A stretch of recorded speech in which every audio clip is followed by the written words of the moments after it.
नमस्ते दोस्तों, नमस्ते फ्रेंड्स एंड आप सबका ये स्पेशली ऑर्गेनाइज की हुई वर्कशॉप है। ये वर्कशॉप है, ये सेशन नहीं है, क्योंकि बहुत दिनों से मेरे पास में मैं बहुत सारे लाइव सेशंस कर रहा था, जैसा कि आपको भी मालूम है।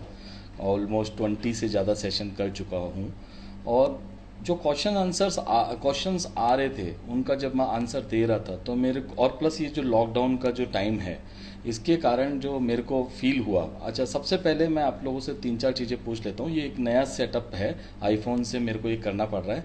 तो पहला थम्स अप करके ज़रा बता दीजिए मेरी आवाज़ आपको अच्छे से आ रही है, क्योंकि ये वन वे ट्रैफिक है। तो मैं जस्ट आप लोगों का देख लेता हूँ, आवाज़ अच्छे से आ रही है।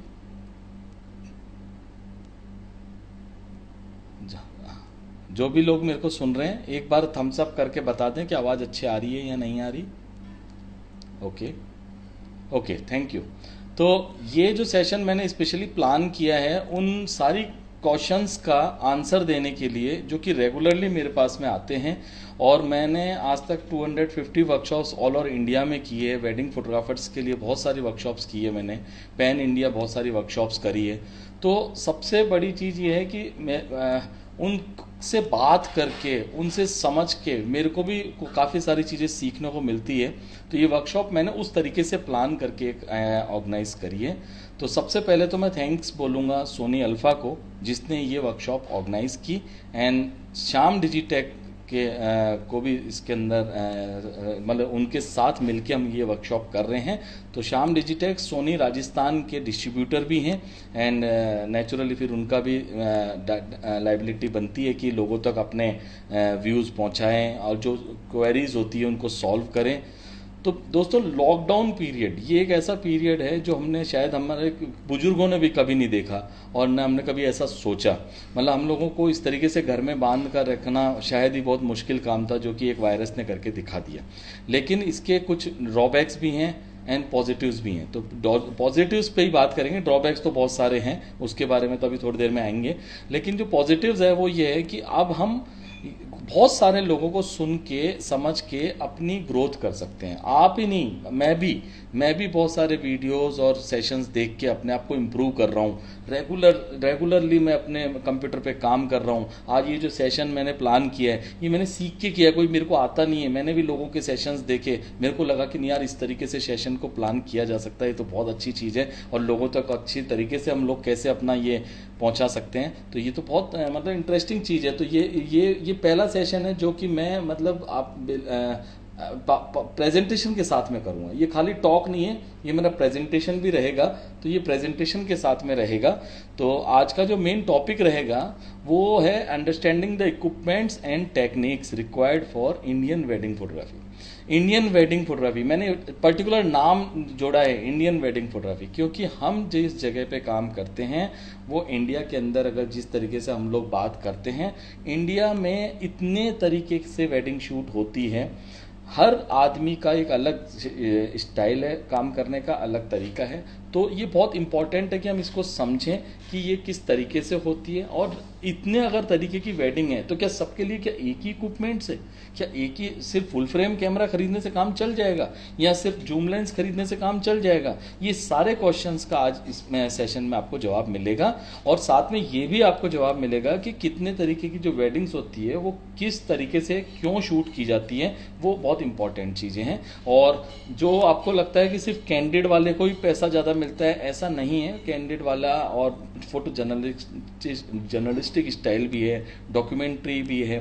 तो ये सारी स्टाइल्स है जिसको आपको एक बार समझना है, देखना है। तो मैं जस्ट बस वेट कर रहा हूँ कुछ लोग और आ जाएं, जब तक मैं आपको इस सेशन के कुछ मोस्ट इंपॉर्टेंट टिप्स के बारे में बता देता हूँ।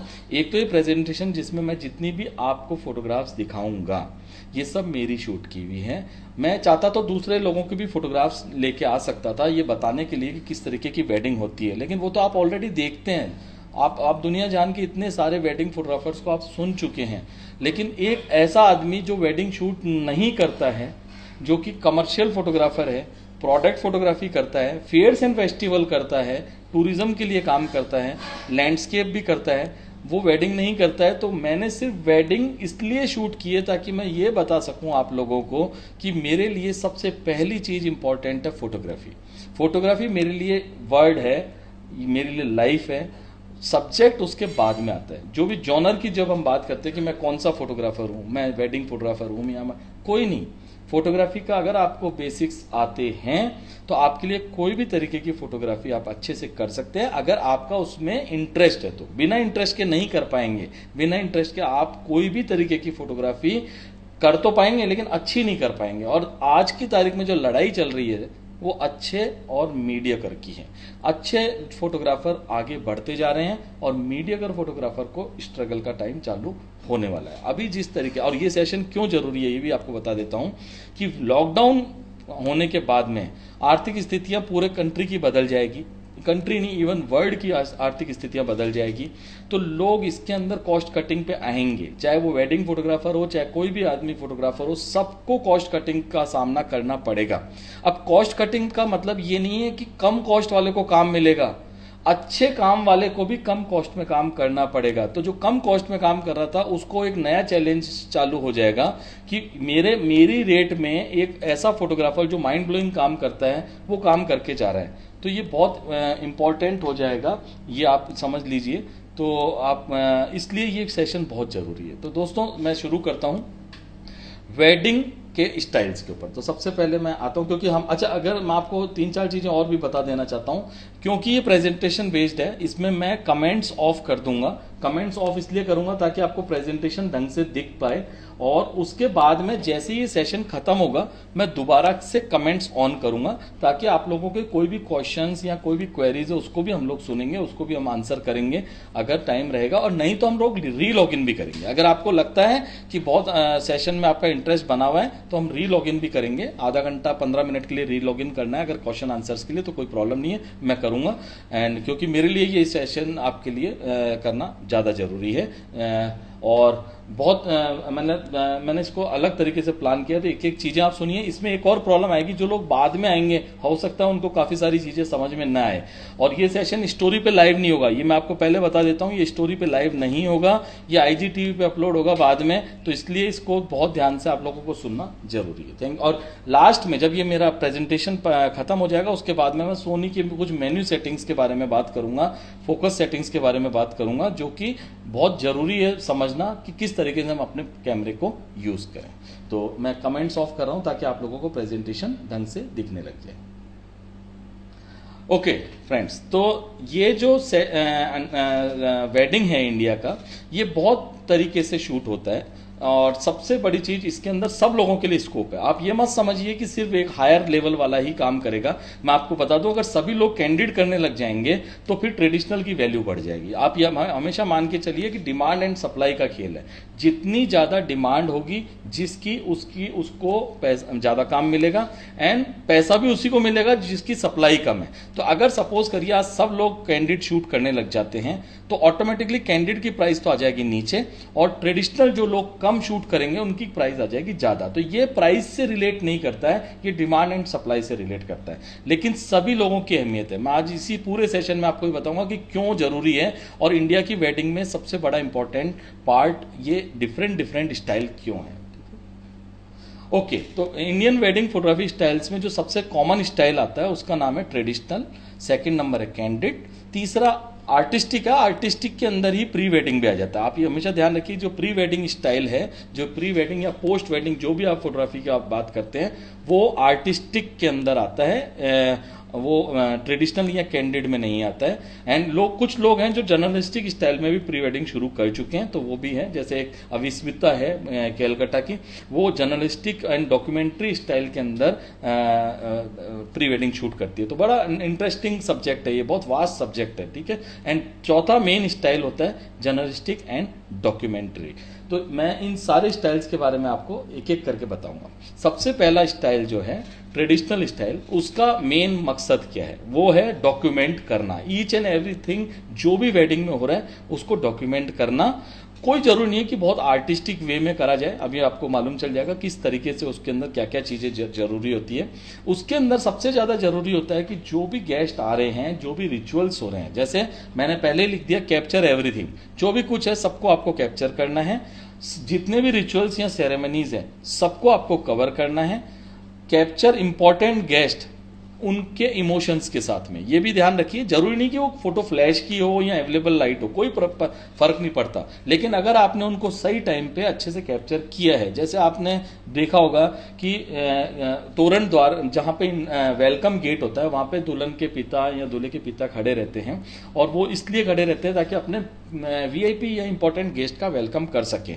और जब वो उनका वेलकम करते हैं तो उनमें बहुत सारे इंपॉर्टेंट गेस्ट भी आते हैं, तो कवर ऑल इंपॉर्टेंट गेस्ट उनके इमोशंस के साथ में, और जितना भी सेटअप्स है और इमोशंस है उनको भी आपको कवर करना है। तो ट्रेडिशनल जो फोटोग्राफर है उसके साथ में एक बहुत बड़ा एडवांटेज क्या है कि उसको ज़्यादा क्रिएटिविटी वाले काम नहीं करने हैं, उसको सिंपल डॉक्यूमेंट करना बहुत ज़्यादा। क्रिएटिविटी अगर स्टाइल में करता है तो बहुत अच्छा है, लेकिन अभी मैं और भी बताऊंगा कि क्रिएटिविटी ज़्यादा उसमें क्यों इन्वॉल्व नहीं होनी चाहिए, वो भी मैं आपको एक्सप्लेन करूंगा। सिंपल स्ट्रेट पिक्चर क्यों ज़्यादा जरूरी होते हैं वो भी मैं आपको बताऊंगा। तो मैं कुछ पिक्चर्स आपको दिखा रहा हूँ जो कि बहुत ज़्यादा जरूरी होते हैं। हालांकि ये जो पिक्चर्स हैं ये ट्रेडिशनल स्टाइल में मैंने लिए हैं, बट मैंने फ्लैश यूज़ नहीं किया है, लेकिन लोग इसमें फ्लैश यूज़ कर सकते हैं क्योंकि बहुत सारे लोगों के पास में अच्छे आईएसओ वाला कैमरा नहीं होता है। तो अच्छे आईएसओ वाला कैमरा अगर नहीं है तो भी इस तरीके के फोटोग्राफ्स जो नॉर्मल स्टेज वाले फोटोग्राफ्स होते हैं, आपने देखा होगा हम लोग अम्ब्रेलाज लगा देते हैं, स्टूडियो लाइट्स लगा देते हैं। अगर आप स्टूडियो लाइट नहीं भी लगाएंगे ना दोस्तों, अगर आप अपनी इंटरनल जो एक्सटर्नल फ्लैश को ढंग से बाउंस करके और ढंग से अगर आप थोड़ा सा भी सेटिंग्स को मैनेज कर लेंगे तो भी अच्छी पिक्चर्स आ जाती है, ऐसा नहीं है। लेकिन अम्ब्रेला लगने से बहुत डिस्ट्रैक्शन होता है, तो मैं तो चाहूंगा कि अम्ब्रेला धीरे धीरे स्टेज से हट जाए और लोग उसको अवेलेबल लाइट में मिक्स करके ट्रेडिशनल फोटोग्राफी चालू करें, वो बहुत ज़्यादा जरूरी हो जाता है। तो जैसे नॉर्मल कोई भी रिचुअल्स हो रहा है जो सिंपल, अब ये हालांकि ये नॉर्मल अवेलेबल लाइट का पिक्चर है, लेकिन आप इसको फ्लैश लाइट से भी लेंगे या थोड़ा सा बाउंस फ्लैश से भी लेंगे तो इसमें कोई प्रॉब्लम आपको फेस नहीं करनी पड़ेगी। तो ये जैसे बहुत सिंपल से रिचुअल्स होते हैं, उसको आप क्रिएटिव कंपोज करें, कंपोजिशन बहुत स्ट्रेट फॉरवर्ड होना चाहिए। अब ये बिल्कुल स्ट्रेट फॉरवर्ड पिक्चर है, दूल्हा दुल्हन बैठे हुए हैं, दुल्हन की जो मदर है एंड जो दुल्हन के फादर है वो उसको एक रिचुअल कर रहे हैं, थोड़े बहुत पीछे गेस्ट हैं। तो एक स्ट्रेट फॉरवर्ड ट्रेडिशनल पिक्चर है जो कि आपको बिल्कुल स्ट्रेट तरीके से दिख रहा है। रिंग सेरेमनी बिल्कुल स्ट्रेट पिक्चर, कोई क्रिएटिविटी नहीं है, सिंपल किसी ने एलईडी लाइट लगा दी वो भी आ गई जो अवेलेबल लाइट आता है। तो ये ट्रेडिशनल पिक्चर्स हैं जो कि नॉर्मली आपको कंपोज करने हैं। ऐसे ही लेडीज संगीत होता है, तो लेडीज संगीत में भी आपको जितने भी अच्छे इंपॉर्टेंट गेस्ट हैं उनको सिंपल वे में कवर कीजिए, कोशिश कीजिए कि जितना ज़्यादा डिस्ट्रैक्शन वगैरह है वो ना आए, और ताकि उन लोगों को क्लियरली ये मैसेज जाए कि आप किस चीज़ का पिक्चर दिखाने जा रहे हैं। रिचुअल्स के क्लोजअप्स हो गए, ये सब चीज़ें आपको ट्रेडिशनल फोटोग्राफी का ही पार्ट है, ये कैंडिड का पार्ट नहीं है। पहले भी लेते आए हैं और पहले आज भी लेते आए हैं। तो लोग कोई अगर ये कहते हैं कि ये उसका पार्ट है, ये उसका पार्ट नहीं है। अब आप ये देखिए सिंपल है, जब दूल्हा तैयार होता है तो दुल्हन की सिस्टर उसको कुछ रिचुअल्स करती हैं। ये सब चीज़ें क्योंकि ये खाली दूल्हा दुल्हन के लिए नहीं है। वेडिंग फोटोग्राफी आप ये मान के चलिए जो इतना पैसा आज खर्च हो रहा है, जो इतना पैसा फोटोग्राफर के लिए भी खर्च किया जाता है, वो इसलिए नहीं खर्च किया जाता कि सिर्फ आप दूल्हा दुल्हन के पीछे लगे रहें। दूल्हा दुल्हन इंपॉर्टेंट है, मैं ये नहीं बोलूँगा, लेकिन मैं ये बोलूँगा कि उनके अलावा भी पूरी वेडिंग के अंदर एक पर्व का माहौल है, बिल्कुल एक फेस्टिव माहौल रहता है, सबके एक्सप्रेशंस रहते हैं, सब लोग उसमें इन्वॉल्व रहते हैं। तो आप ये मान के चलिए दोस्तों कि सब चीज़ें इंपॉर्टेंट है, चाहे वो दुल्हन की बहन हो, चाहे कोई भी इंपॉर्टेंट गेस्ट हो, चाहे दुल्हन की मदर हो, जो भी, जब जिन चीज़ों से भी उनके चेहरे पे एक्सप्रेशंस आ रहे हैं, जो भी काम करके चेहरे पे एक्सप्रेशंस आ रहे हैं, उनको आपको नहीं छोड़ना है। सिंपल स्ट्रेट पिक्चर्स, लेकिन कंपोजिशन थोड़ा सा ध्यान रखिए। अगर आप थोड़ा सा लोकेशन भी अगर उसमें दिखा देंगे तो और अच्छा होगा, लेकिन साथ में आपको क्लोजअप पिक्चर भी लेने पड़ेंगे। अब जैसे कोई गेस्ट ही बोल देता है कि अरे हमेशा ध्यान रखिए जब भी आप फोटोग्राफी करेंगे तो नेचुरली हर आदमी चाहेगा कि उसकी पिक्चर्स आ जाए। आजकल तो मोबाइल का ज़माना आ गया, लोग अपनी पिक्चर्स खुद भी ले लेते हैं, लेकिन हमेशा ध्यान रखिए कि अगर कोई गेस्ट आपको बोल देता है अरे भैया जरा इनके साथ हमारी पिक्चर्स ले लेना, एक डिसेंट वे में ज़रूर पिक्चर आपको लेनी चाहिए, क्योंकि ज़रूरी थोड़ी है कि वो गेस्ट है, हो सकता है वो आपका फ्यूचर बायर भी हो। सिंपल, जैसे कोई भी गेस्ट, मैंने इसीलिए बोला था इंपॉर्टेंट गेस्ट को कवर करना बहुत जरूरी है। अब ये दूल्हा सारे इंपॉर्टेंट गेस्ट के साथ में, इसके फॉरेन गेस्ट है नेचुरली, आप खुद जानते हैं इंडियन वेडिंग में अगर कोई फॉरेनर्स आ रहा है तो कितना तो उसका पार्ट बनेगा वेडिंग के अंदर, उसको कितना इंटरेस्ट आएगा। तो जिस भी तरीके से वो इंटरेस्ट में पार्ट ले रहा है उसको आप उसको जरूर देखिए और उसको कैप्चर कीजिए। साथ में अगर वो किसी रिचुअल्स में पार्टिसिपेट करते हैं तो बिल्कुल भी आपको मिस नहीं करना है। ये देखिए एक फॉरेनर लेडी है, वो अपने मेहंदी के टाइम पे बिल्कुल उसको पार्ट ले रही है। थोड़ा सा बस आपको एंगल स्ट्रेट रखना है ताकि उसको ये मालूम चले कि वो क्या कर रही है। कल को आपने इतना ज्यादा क्रिएटिव एंगल कर दिया कि उसको समझ में ही नहीं आएगा तो बहुत प्रॉब्लम हो जाएगी।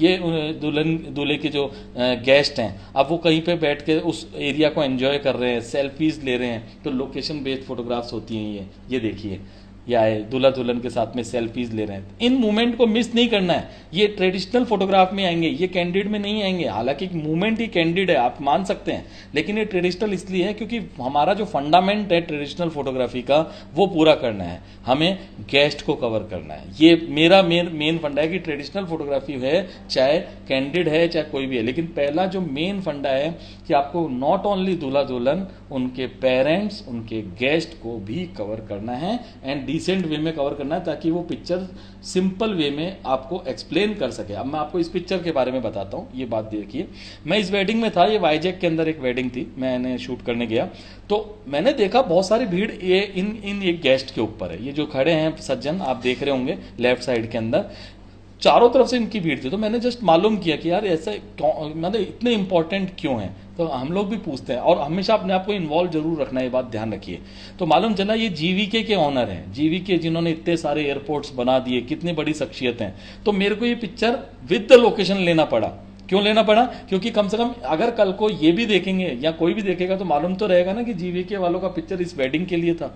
तो ये लोकेशन बेस्ड भी इंपॉर्टेंट है। साथ में आप देखिए डेकोरेशंस, ये इतना पैसा जो आदमी खर्च कर रहा है उसको आपको एक थोड़ा सा दिखाना बहुत जरूरी है कि उसने किस तरीके से ये पैसा खर्च किया है। जो भी डेकोरेशन में उसने इन्वेस्ट किया है उसको भी आप एक अच्छे पिक्चर्स लें। ऐसा नहीं है कि बिल्कुल सिंपल पिक्चर लेके आ जाएं, थोड़ा सा मतलब अवेलेबल लाइट को और फ्लैश को मिक्स करके भी ले सकते हैं, खाली अवेलेबल लाइट से भी ले सकते हैं। और जहां कलर इंपॉर्टेंट है यहाँ पे भूल के भी फ्लैश न चलाएं दोस्तों।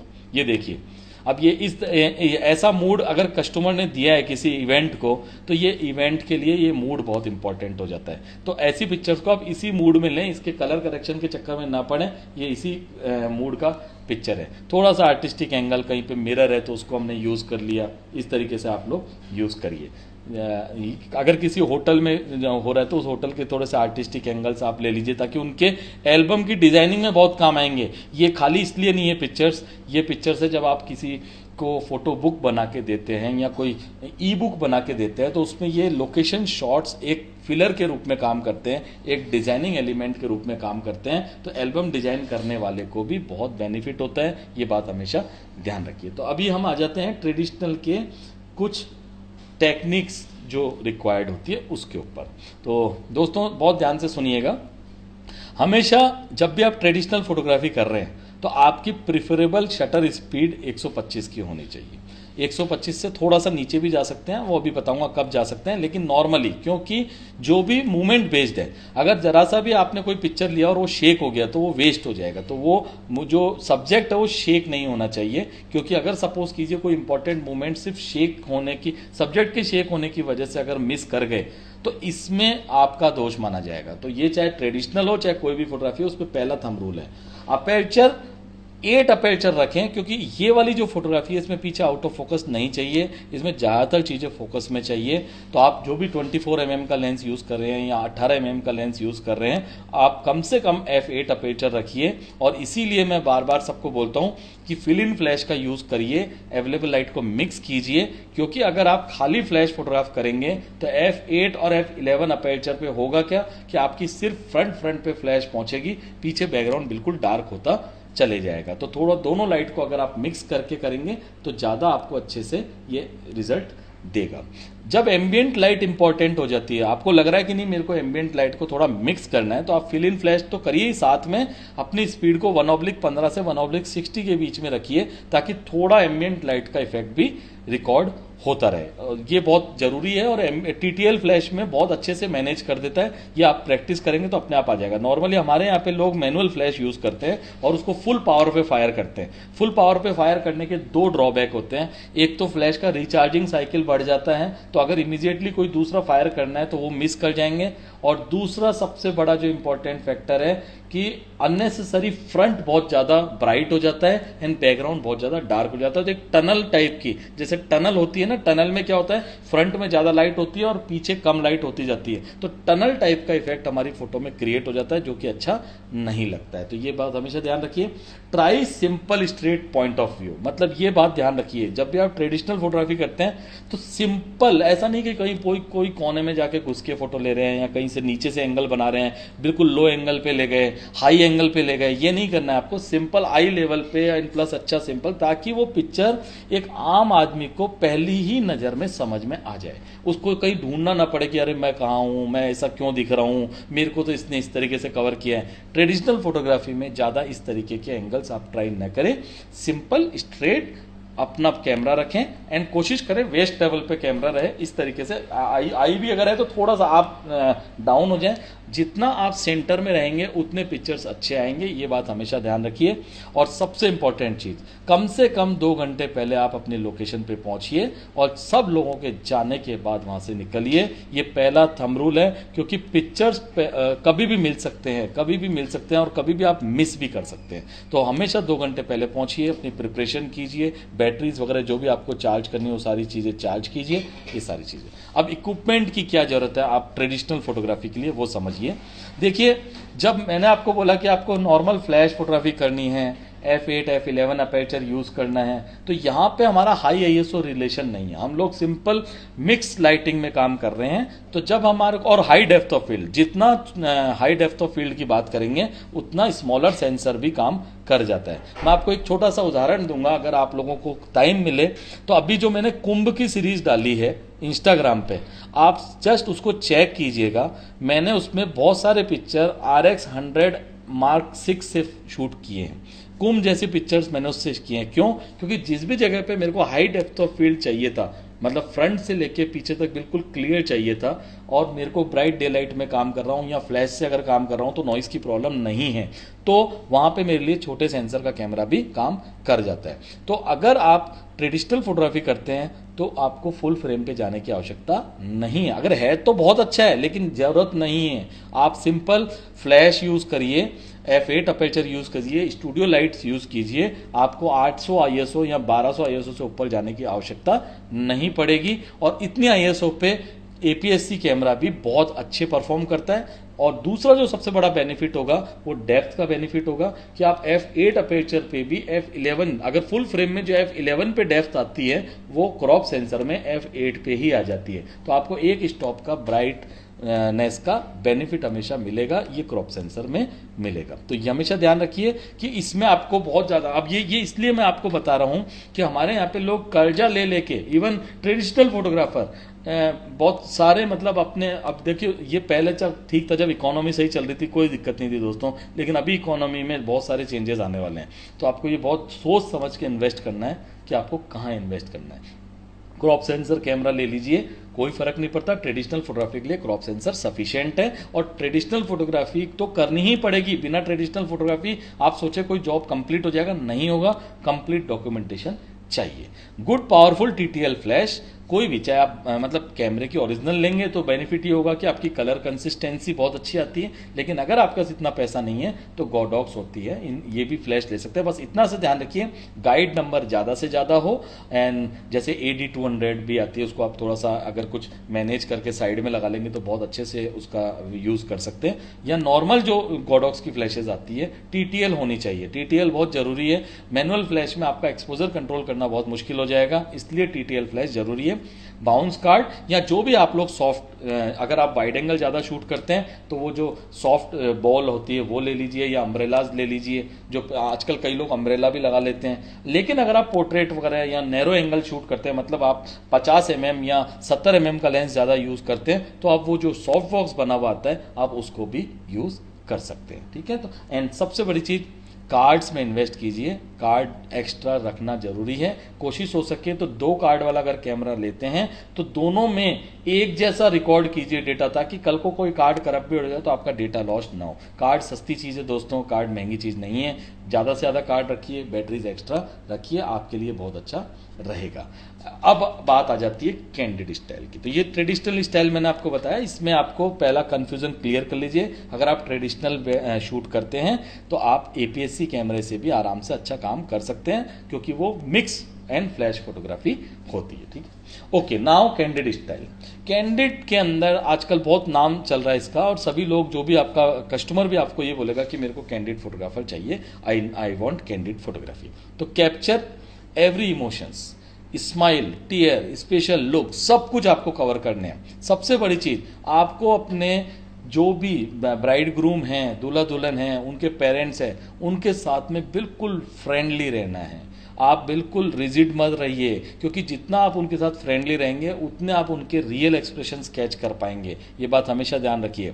और सबसे बड़ी चीज़, बिल्कुल प्रिपेयर रहिए हमेशा, और एंटिसिपेट कीजिए अब क्या होने वाला है। ये सबसे, एक कैंडिड फोटोग्राफर वही सफल है जो ये एंटिसिपेट कर ले कि अब इसके बाद में क्या होने वाला है। ये बात हमेशा ध्यान रखिए। उसी के अकॉर्डिंग वो अपनी पोजीशन चेंज करता है, वो अपनी प्रिपरेशन रखता है, कौन सा लेंस, कौन सा बॉडी उसको यूज़ करना है, वो सब तभी यूज़ कर पाता है। तो कैंडिड फोटोग्राफर के लिए एक इस चीज़ की समझ कि अब ये दोनों ब्राइड ग्रूम जिस तरीके से बात कर रहे हैं, अब इनका नेक्स्ट स्टेप क्या होगा, ये क्या कर सकते हैं, तो ही आप रियल 100% रियल इमोशंस और एक्सप्रेशंस कैप्चर कर सकते हैं। तो ये बात हमेशा ध्यान रखिए। और दूसरी चीज, जो भी इवेंट होते हैं उसके पार्ट बनिए आप उससे बाहर मत रहिए। लोग उसके बाहर रहते हैं और जा जाके शूट करते हैं। नो, अगर डांस चल रहा है तो आप भी बीच बीच में डांस का पार्ट बनिए, थोड़ा सा आप भी उनके साथ में एंजॉय कीजिए, ताकि वो आपके साथ रियल में कंफर्टेबल होंगे।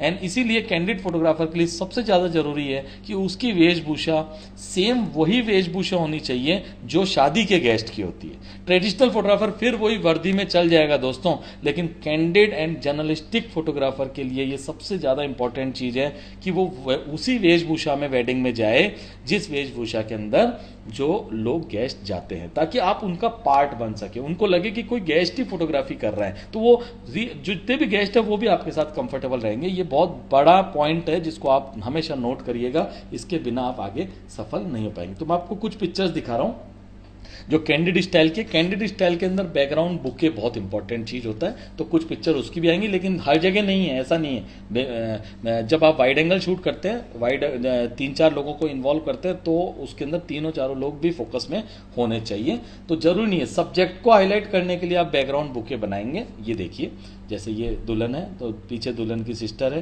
तो ये एक जब इस यहाँ पे एक सिस्टम होता है साउथ के अंदर कि गाल के ऊपर ये जो एक आर्टिफिशियल डॉट लगाते हैं, जो कि बहुत वहाँ का से मतलब रिलीजियस पॉइंट ऑफ व्यू से लगाते हैं ताकि नज़र न लगे, जो भी लगे। एंड प्लस ये जो ऑर्नामेंट्स जिस तरीके से इसने पहने हैं, जो पीछे रेड का जो आउट ऑफ फोकस बैकग्राउंड मेरे को क्रिएट करने को मिल रहा है, ऐसे ही ये। अब आप ये देखिए, बिल्कुल जो एक रियल जो कैंडिड एक्सप्रेशंस होते हैं, एंड प्लस कई लोगों को इसमें इन्वॉल्व किया गया है। इसमें आपका कॉम्पोजिशंस बहुत इंपॉर्टेंट है, इसमें आपको क्रिएटिव कॉम्पोजिशंस चाहिए ही चाहिए। बिना क्रिएटिव कॉम्पोजिशंस के आप ये अच्छा नहीं कर पाएंगे। तो आप ये देखिए कॉम्पोजिशंस, और इस कॉम्पोजिशन का रूल भी कैसे है मैं आपको थोड़ी देर में बताऊंगा कि इसका तरीका क्या होता है। हमेशा अपना बिल्कुल आईज ओपन रखिए कि कहाँ पे कोई भी चीज़ हो सकती है। ये देखिए छोटे से एक्सप्रेशंस है, एक फीमेल का जिस तरीके से बात करने का जो स्टाइल है, पिक्चर वो लीजिए जो हमेशा याद रखी जा सके। ये बात ध्यान रखिए, कैंडिड फोटोग्राफर के लिए ये सबसे इंपॉर्टेंट पॉइंट है कि वो पिक्चर्स जिस पे डिस्कशन होगा बाद में, हमेशा ध्यान रखिएगा। अगर आपकी पिक्चर पे डिस्कशन नहीं हो रहा है तो इसका मतलब आपकी पिक्चर बेकार है। आपकी पिक्चर जब पेरेंट कोई भी जब देख रहे हैं, ब्राइड ग्रूम देख रहे हैं या उनके फादर मदर देख रहे हैं, तो उनको अरे देखो तुम्हारे कैसे एक्सप्रेशंस आ रहे हैं, ये तुम क्या बात कर रही थी इनसे इस समय, हैं ये देखो ये कौन है जिसने तुम्हारे को इस तरीके से, तुम ये क्यों इनको सुनने की कोशिश कर रही हो। तो इस तरीके से जब डिस्कशन होगा तो समझ लीजिए फोटोग्राफर अपने उसमें सक्सेसफुल हो जाएगा। रिचुअल्स को आर्टिस्टिक स्टाइल में कैप्चर करना है, ये आप हमेशा ध्यान रखिए। जो भी रिचुअल्स होते हैं उनको छोड़ना नहीं है। स्माइल्स, कलर, ये हमेशा ध्यान रखिए। लोग ज़्यादातर वाइट बैलेंस करेक्ट करने की कोशिश करते हैं, मैं इसको मैं अवॉइड करूँगा। क्यों? क्योंकि शादी के अंदर एक मूड होता है, कलर्स का मूड होता है, उस कलर्स को भी आपको कैप्चर करना है। लेकिन ऐसा नहीं है कि पिक्चर करेक्ट नहीं करनी। अब इसमें मैंने स्किन टोन करेक्ट की हुई है, तो ये मेरी प्रोसेसिंग स्किल भी अच्छी होना जरूरी है। तो उससे अब आप देखेंगे कि हालांकि था बहुत ज़्यादा ब्लू इफेक्ट, लेकिन मैंने इसको थोड़ा सा कंट्रोल करके बना दिया। इस तरीके से क्लोजअप्स में जाके भी बहुत सारे एक्सप्रेशंस या कुछ रियल मूवमेंट्स आपको कैप्चर करने हैं। ये जस्ट अनयूजुअल एंगल्स जरूर कीजिए, जैसा आप देखेंगे। ये अच्छा, पहली चीज़ मैं बता दूं, ये सिंबॉलिक है। इंस्टाग्राम पे इससे ज़्यादा क्लियर आपको नहीं दिख सकता है दोस्तों। तो ये थोड़ा सा आपको हल्का सा, क्योंकि ब्रॉडकास्ट जब होता है तो ये ख़राब हो जाता है। मेरे को मेरी स्क्रीन पे बहुत अच्छा दिखेगा, लेकिन ब्रॉडकास्ट होते ही ये बहुत ऑलमोस्ट इसके रेजोल्यूशन 640 से भी ख़राब हो जाता है। तो इसलिए आपको थोड़ा सा सॉफ्ट दिख सकता है, लेकिन एक मैसेज जो कन्वे करना है वो शायद आपको मिल जाएगा। ये देखिए इस तरीके के एक्सप्रेशंस है, तो ये बहुत जरूरी है, ये चीज़ें आप जरूर कैप्चर कीजिए। ये देखिए गेस्ट इसका पार्ट बन गए हैं, तो अगर कोई गेस्ट भी मेहंदी का पार्ट बने तो उनके क्या एक्सप्रेशंस है, किस तरीके से उसको आप क्रिएटिवली कंपोज कीजिए। अब जैसे ये पिक्चर मैं नॉर्मली हेड पे भी क्रॉप कर सकता था, लेकिन इसके पीछे इसकी दुल्हन का नाम लिखा हुआ है, तो मेरे लिए इसको कंपोज इस तरीके से करना बेहतर था। और इसको मैंने कलर करेक्ट भी किया है काफ़ी। ड्रेसिंग हर मूवमेंट को आपको कैप्चर करना है, लेकिन आर्टिस्टिकली करना है। थोड़ा सा मतलब उनको मालूम नहीं चलना चाहिए। कैंडिडेट का पहला रूल है कि सब्जेक्ट को ये नहीं मालूम होना चाहिए कि आप उनका पिक्चर क्लिक कर रहे हैं। अब ये देखिए दुल्हन, अब ये पूरे 5,000 10,000 लोगों की शादी में अकेली बैठी हुई है, क्योंकि इसको एक छोटे से रिचुअल्स के लिए इनको छोड़ दिया गया है। आप ये देखिए, ये चावल के दाने गिन रही है, तो ये पिक्चर बड़ा इंपॉर्टेंट हो जाता है। क्योंकि जब भी ये देखेगी पिक्चर, एक पोर्ट्रेट स्टाइल में भी है, डिसेंटली कंपोज करके हम इस पिक्चर को आपने शूट कर सकते हैं। एंड प्लस जो पूरा एक वेडिंग अटायर है वो इसमें फील हो रहा है। एंड उसके हाथ देखिए, मैंने इसके लिए एक पिक्चर नहीं लिया, 3 या 4 पिक्चर लिए। जैसे उसका हाथ इस कटोरी के अंदर जहाँ पे चावल है उसमें गया, तब मैंने जाके इसको क्लिक करना चालू किया था। इसी तरीके से अगर अगेन वही जो फन मूवमेंट्स है उनको मत छोड़िए। जितने भी फन वाले मूवमेंट्स है वो कैंडिडेट का पहला रूल है, क्योंकि वेडिंग जो है हम लोग खुशी के लिए, हर आदमी उसमें इतना खुश रहता है, इतना खुशी से अपना पार्टिसिपेशन उसका इतना ज़्यादा होता है हर चीज़ के अंदर। उस पार्टिसिपेशन को हमेशा हमें कैप्चर करना है।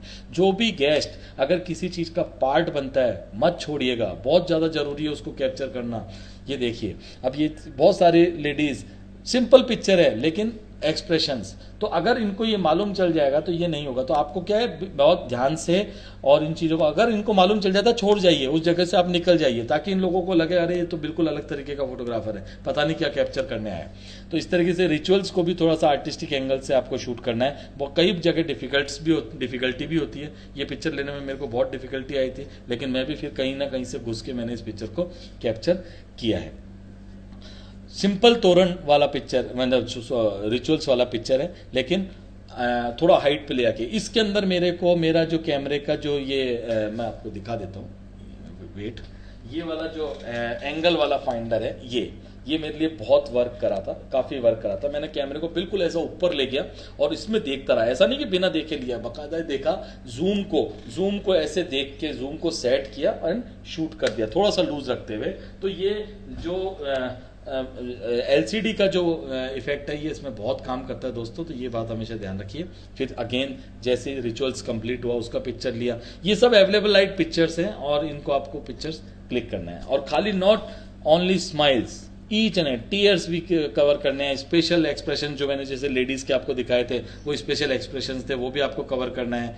ये देखिए, ये पिक्चर मेरा बहुत इंपॉर्टेंट है और इस पिक्चर के ऊपर डिस्कशन भी हुआ, क्योंकि क्या होता है जैसे दुल्हन अगर रो रही है तो कई लोग होते हैं जैसे ये बात करते हैं कि अरे तुम तो रो रही थी, तो दूल्हे को मैंने इसलिए इसमें इंक्लूड किया है कि ये डिस्कशन होगा कि तुम्हारी भी शक्ल कोई ज़्यादा अच्छी नहीं थी, क्लियर। जब ये पिक्चर देखी जाएगी तो दुल्हन अपने हस्बैंड को जरूर छेड़ेगी कि देखो आपके कैसे एक्सप्रेशन है, जरा देखिए तो सही, ऐसा लग रहा था जस्ट बस आप भी रोने वाले हैं। तो मैंने इसको डेलिबरेटली, मेरे पास इन विदाउट इन ये वाला पिक्चर भी है, ऐसा नहीं है कि मेरे पास ये वाला पिक्चर नहीं है, लेकिन मैंने डेलिबरेटली इसको कंपोज किया है ताकि ये पिक्चर डिस्कशन का विषय बन सके। तो डिस्कशन होना बहुत जरूरी है दोस्तों।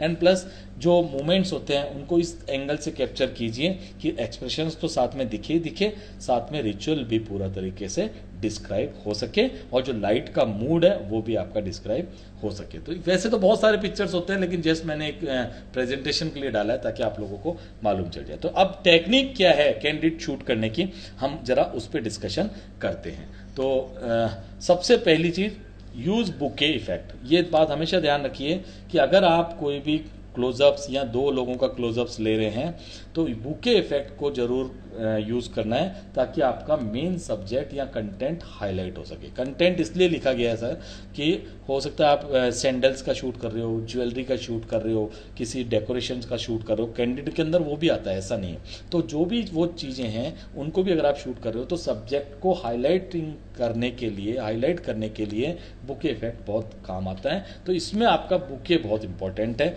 अगर आप इवन वाइड एंगल भी शूट कर रहे हैं और साथ में सब्जेक्ट को मेन फोकस रख रहे हैं तो अगर आप बुके रखेंगे तो सब्जेक्ट ऑटोमेटिकली ज़्यादा हाईलाइट हो जाएगा। तो ये हमेशा ध्यान रखिए। Avoid using flash. कैंडिड में मैं फ्लैश बिल्कुल न बोलूँगा कि आप बिल्कुल यूज़ ना करें, चाहे क्रिएटिव हो चाहे कुछ भी हो, बिल्कुल आप फ्लैश यूज़ ना करें, क्योंकि जैसे ही फ्लैश चलेगी सब्जेक्ट को मालूम चल जाएगा कि उसका पिक्चर हो रहा है और आप हमेशा सेकंड वाला शॉट मिस करेंगे। और ये आपको क्या गारंटी है कि सेकंड वाले शॉट में अच्छे एक्सप्रेशंस नहीं आएंगे। जब तक आप फ्लैश नहीं चलाते हैं हो सकता है उस एक ही लोकेशन का या एक ही सब्जेक्ट के कई सारे एक्सप्रेशंस मिलने के चांसेस बने रहते हैं। तो हमेशा ध्यान रखिए कि कभी भी फ्लैश कैंडिड में यूज नहीं करनी है, आपको बहुत अच्छे से अपनी हाई आईएसओ परफॉर्मेंस का यूज करना है। लार्ज अपर्चर लेंसेज ताकि बुके बेटर बन सके। 2.8 नहीं, इवन 1.8 1.4 जो भी आपको लगता है, आप 1.4 लेंस भी अगर यूज करेंगे तो बहुत अच्छा होगा, आपको बहुत अच्छा लगेगा।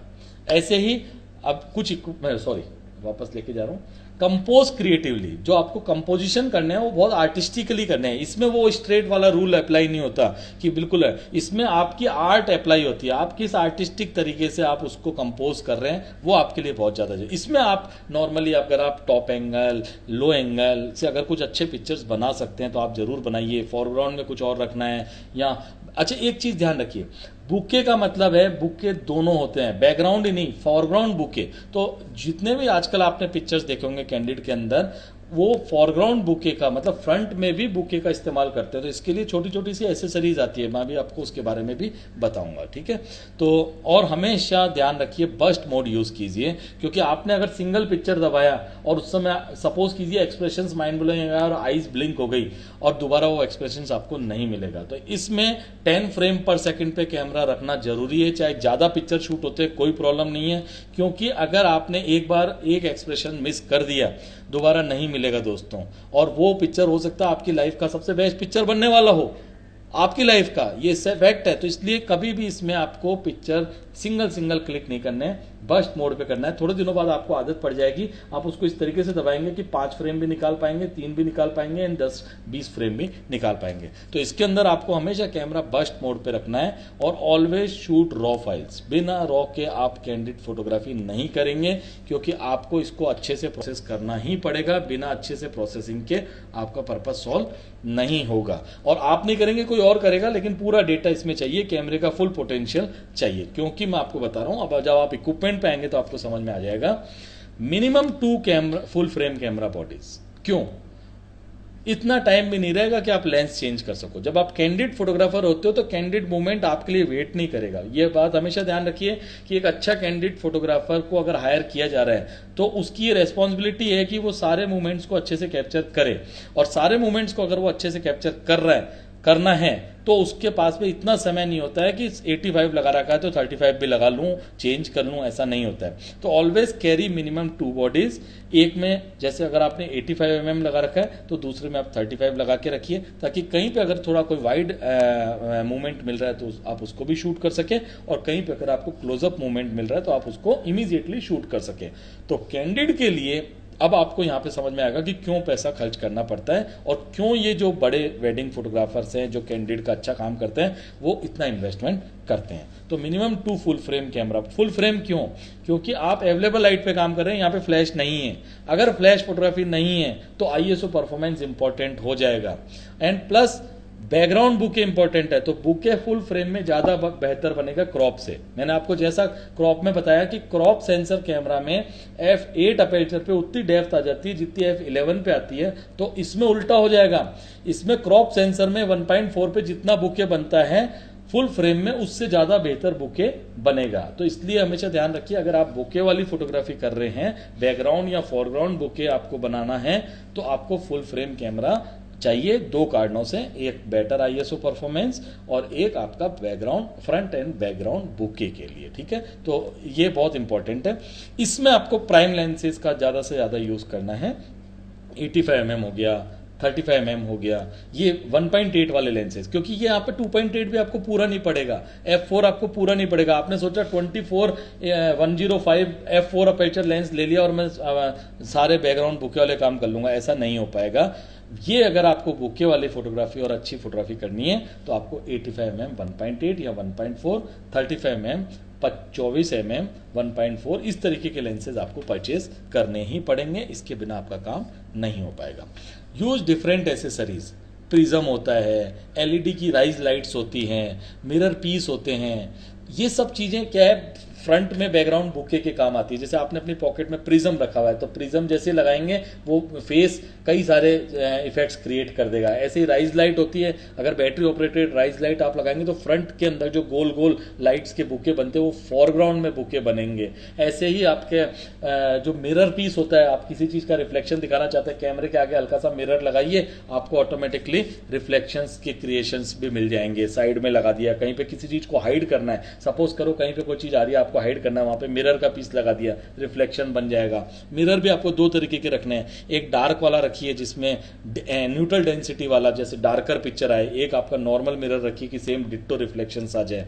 तो ये आपके बैग में छोटी छोटी एसेसरीज होनी चाहिए। ये आपके कैंडिड के अंदर बुके के साथ में नई नई क्रिएशन करने के बहुत काम आती है, और ये इसलिए ज़रूरी है क्योंकि मोबाइल से भी अवेलेबल लाइट फोटोग्राफी हो जाती है, स्क्रीन पे बहुत अच्छी लगती है। तो आपको कुछ तो अलग करना पड़ेगा कि आप मोबाइल वालों से बेहतर पिक्चर दे सके, नहीं तो लोग आपकी पिक्चर को मोबाइल यूज़र से कंपेयर करना चालू कर देंगे, जो कि अच्छा हम लोगों के लिए नहीं है। Again extra cards, batteries, extra cards compulsory. अगर आपके पास 2 स्लॉट हैं तो दोनों में रॉ प्लस जेपीजी या रॉ फाइल्स होनी चाहिए। एक कार्ड अगर खराब भी हो जाए, हालांकि कार्ड खराब नहीं होते, अगर आप केयर करेंगे तो कभी कार्ड खराब नहीं होंगे। मेरा आज तक लाइफ में एक भी कार्ड खराब नहीं हुआ है।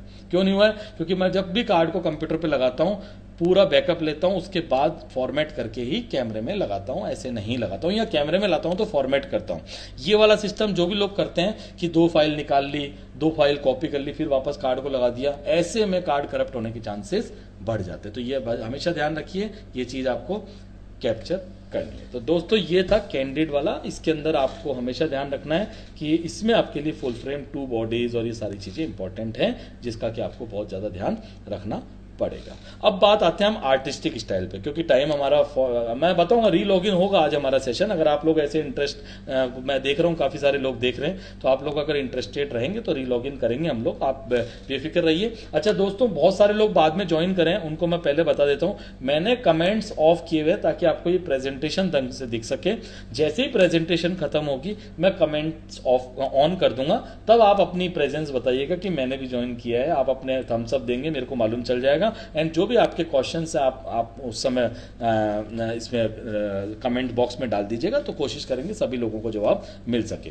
तो बहुत सारे लोगों ने बाद में ज्वाइन किया, इसलिए मैं बता दूं कि मैंने कमेंट्स डेलिबरेटली ऑफ किए हुए हैं ताकि आपको प्रेजेंटेशन बेहतर ढंग से दिख सके। तो अब आते हैं बात आर्टिस्टिक स्टाइल। आर्टिस्टिक स्टाइल के अंदर ही आप ध्यान रखिएगा वो भी आ जाता है, प्री वेडिंग फोटोग्राफी भी आ जाती है, तो इसलिए उसको मेरे को अलग से मेंशन करने की जरूरत नहीं है, ठीक है।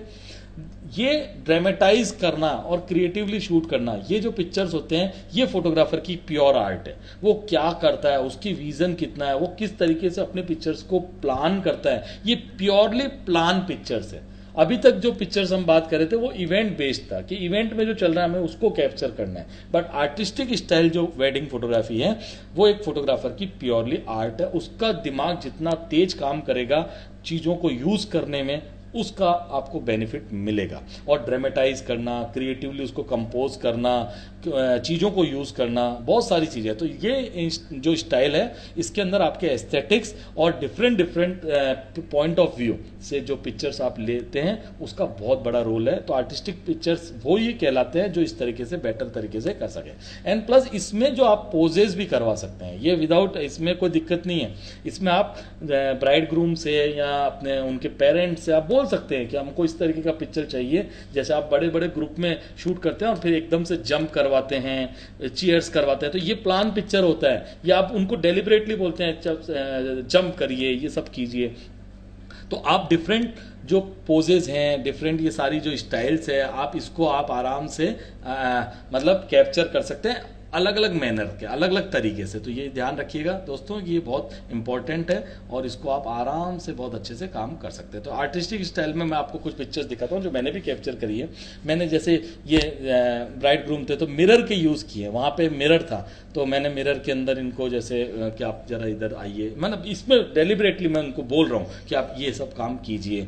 जैसा अब आप देखिए ऐसा लग रहा है, हालांकि वहाँ पे नहीं है, ये मिरर के अंदर है, तो वो हाथ जस्ट उसने क्लिक किया एंड मेरे को एकदम से लगा कि ऐसा लग रहा है जैसे मिरर के पीछे जो ग्रूम है उसका पिक्चर आ रहा है। तो इस तरीके से ये आर्टिस्टिक पिक्चर्स स्टाइल कहलाता है। जैसे ये पिक्चर है तो ये प्लान पिक्चर है, ये पूरा लोगों ने बोला है कि आप सब लोग एकदम से खड़े हो जाइए, एक्सप्रेशन दीजिए। हालांकि मैं इसमें साइड में आ गया हूँ तो मेरे लिए ये थोड़ा सा कैंडिड टाइप का है, लेकिन बहुत सारे फोटोग्राफर फ्रंट में भी है, तो फ्रंट से भी ये कैप्चर किया जा सकता है। तो ये डेलिबरेटली प्लान पिक्चर्स होते हैं, आर्टिस्टिक स्टाइल जितना भी आपका है। इसी के अंदर देखिए, जैसे अब ये मैंने जैसी लोकेशन पे गया तो मेरे को इस लोकेशन का यूज़ करना था, मैंने इसको प्रॉपरली यूज़ किया।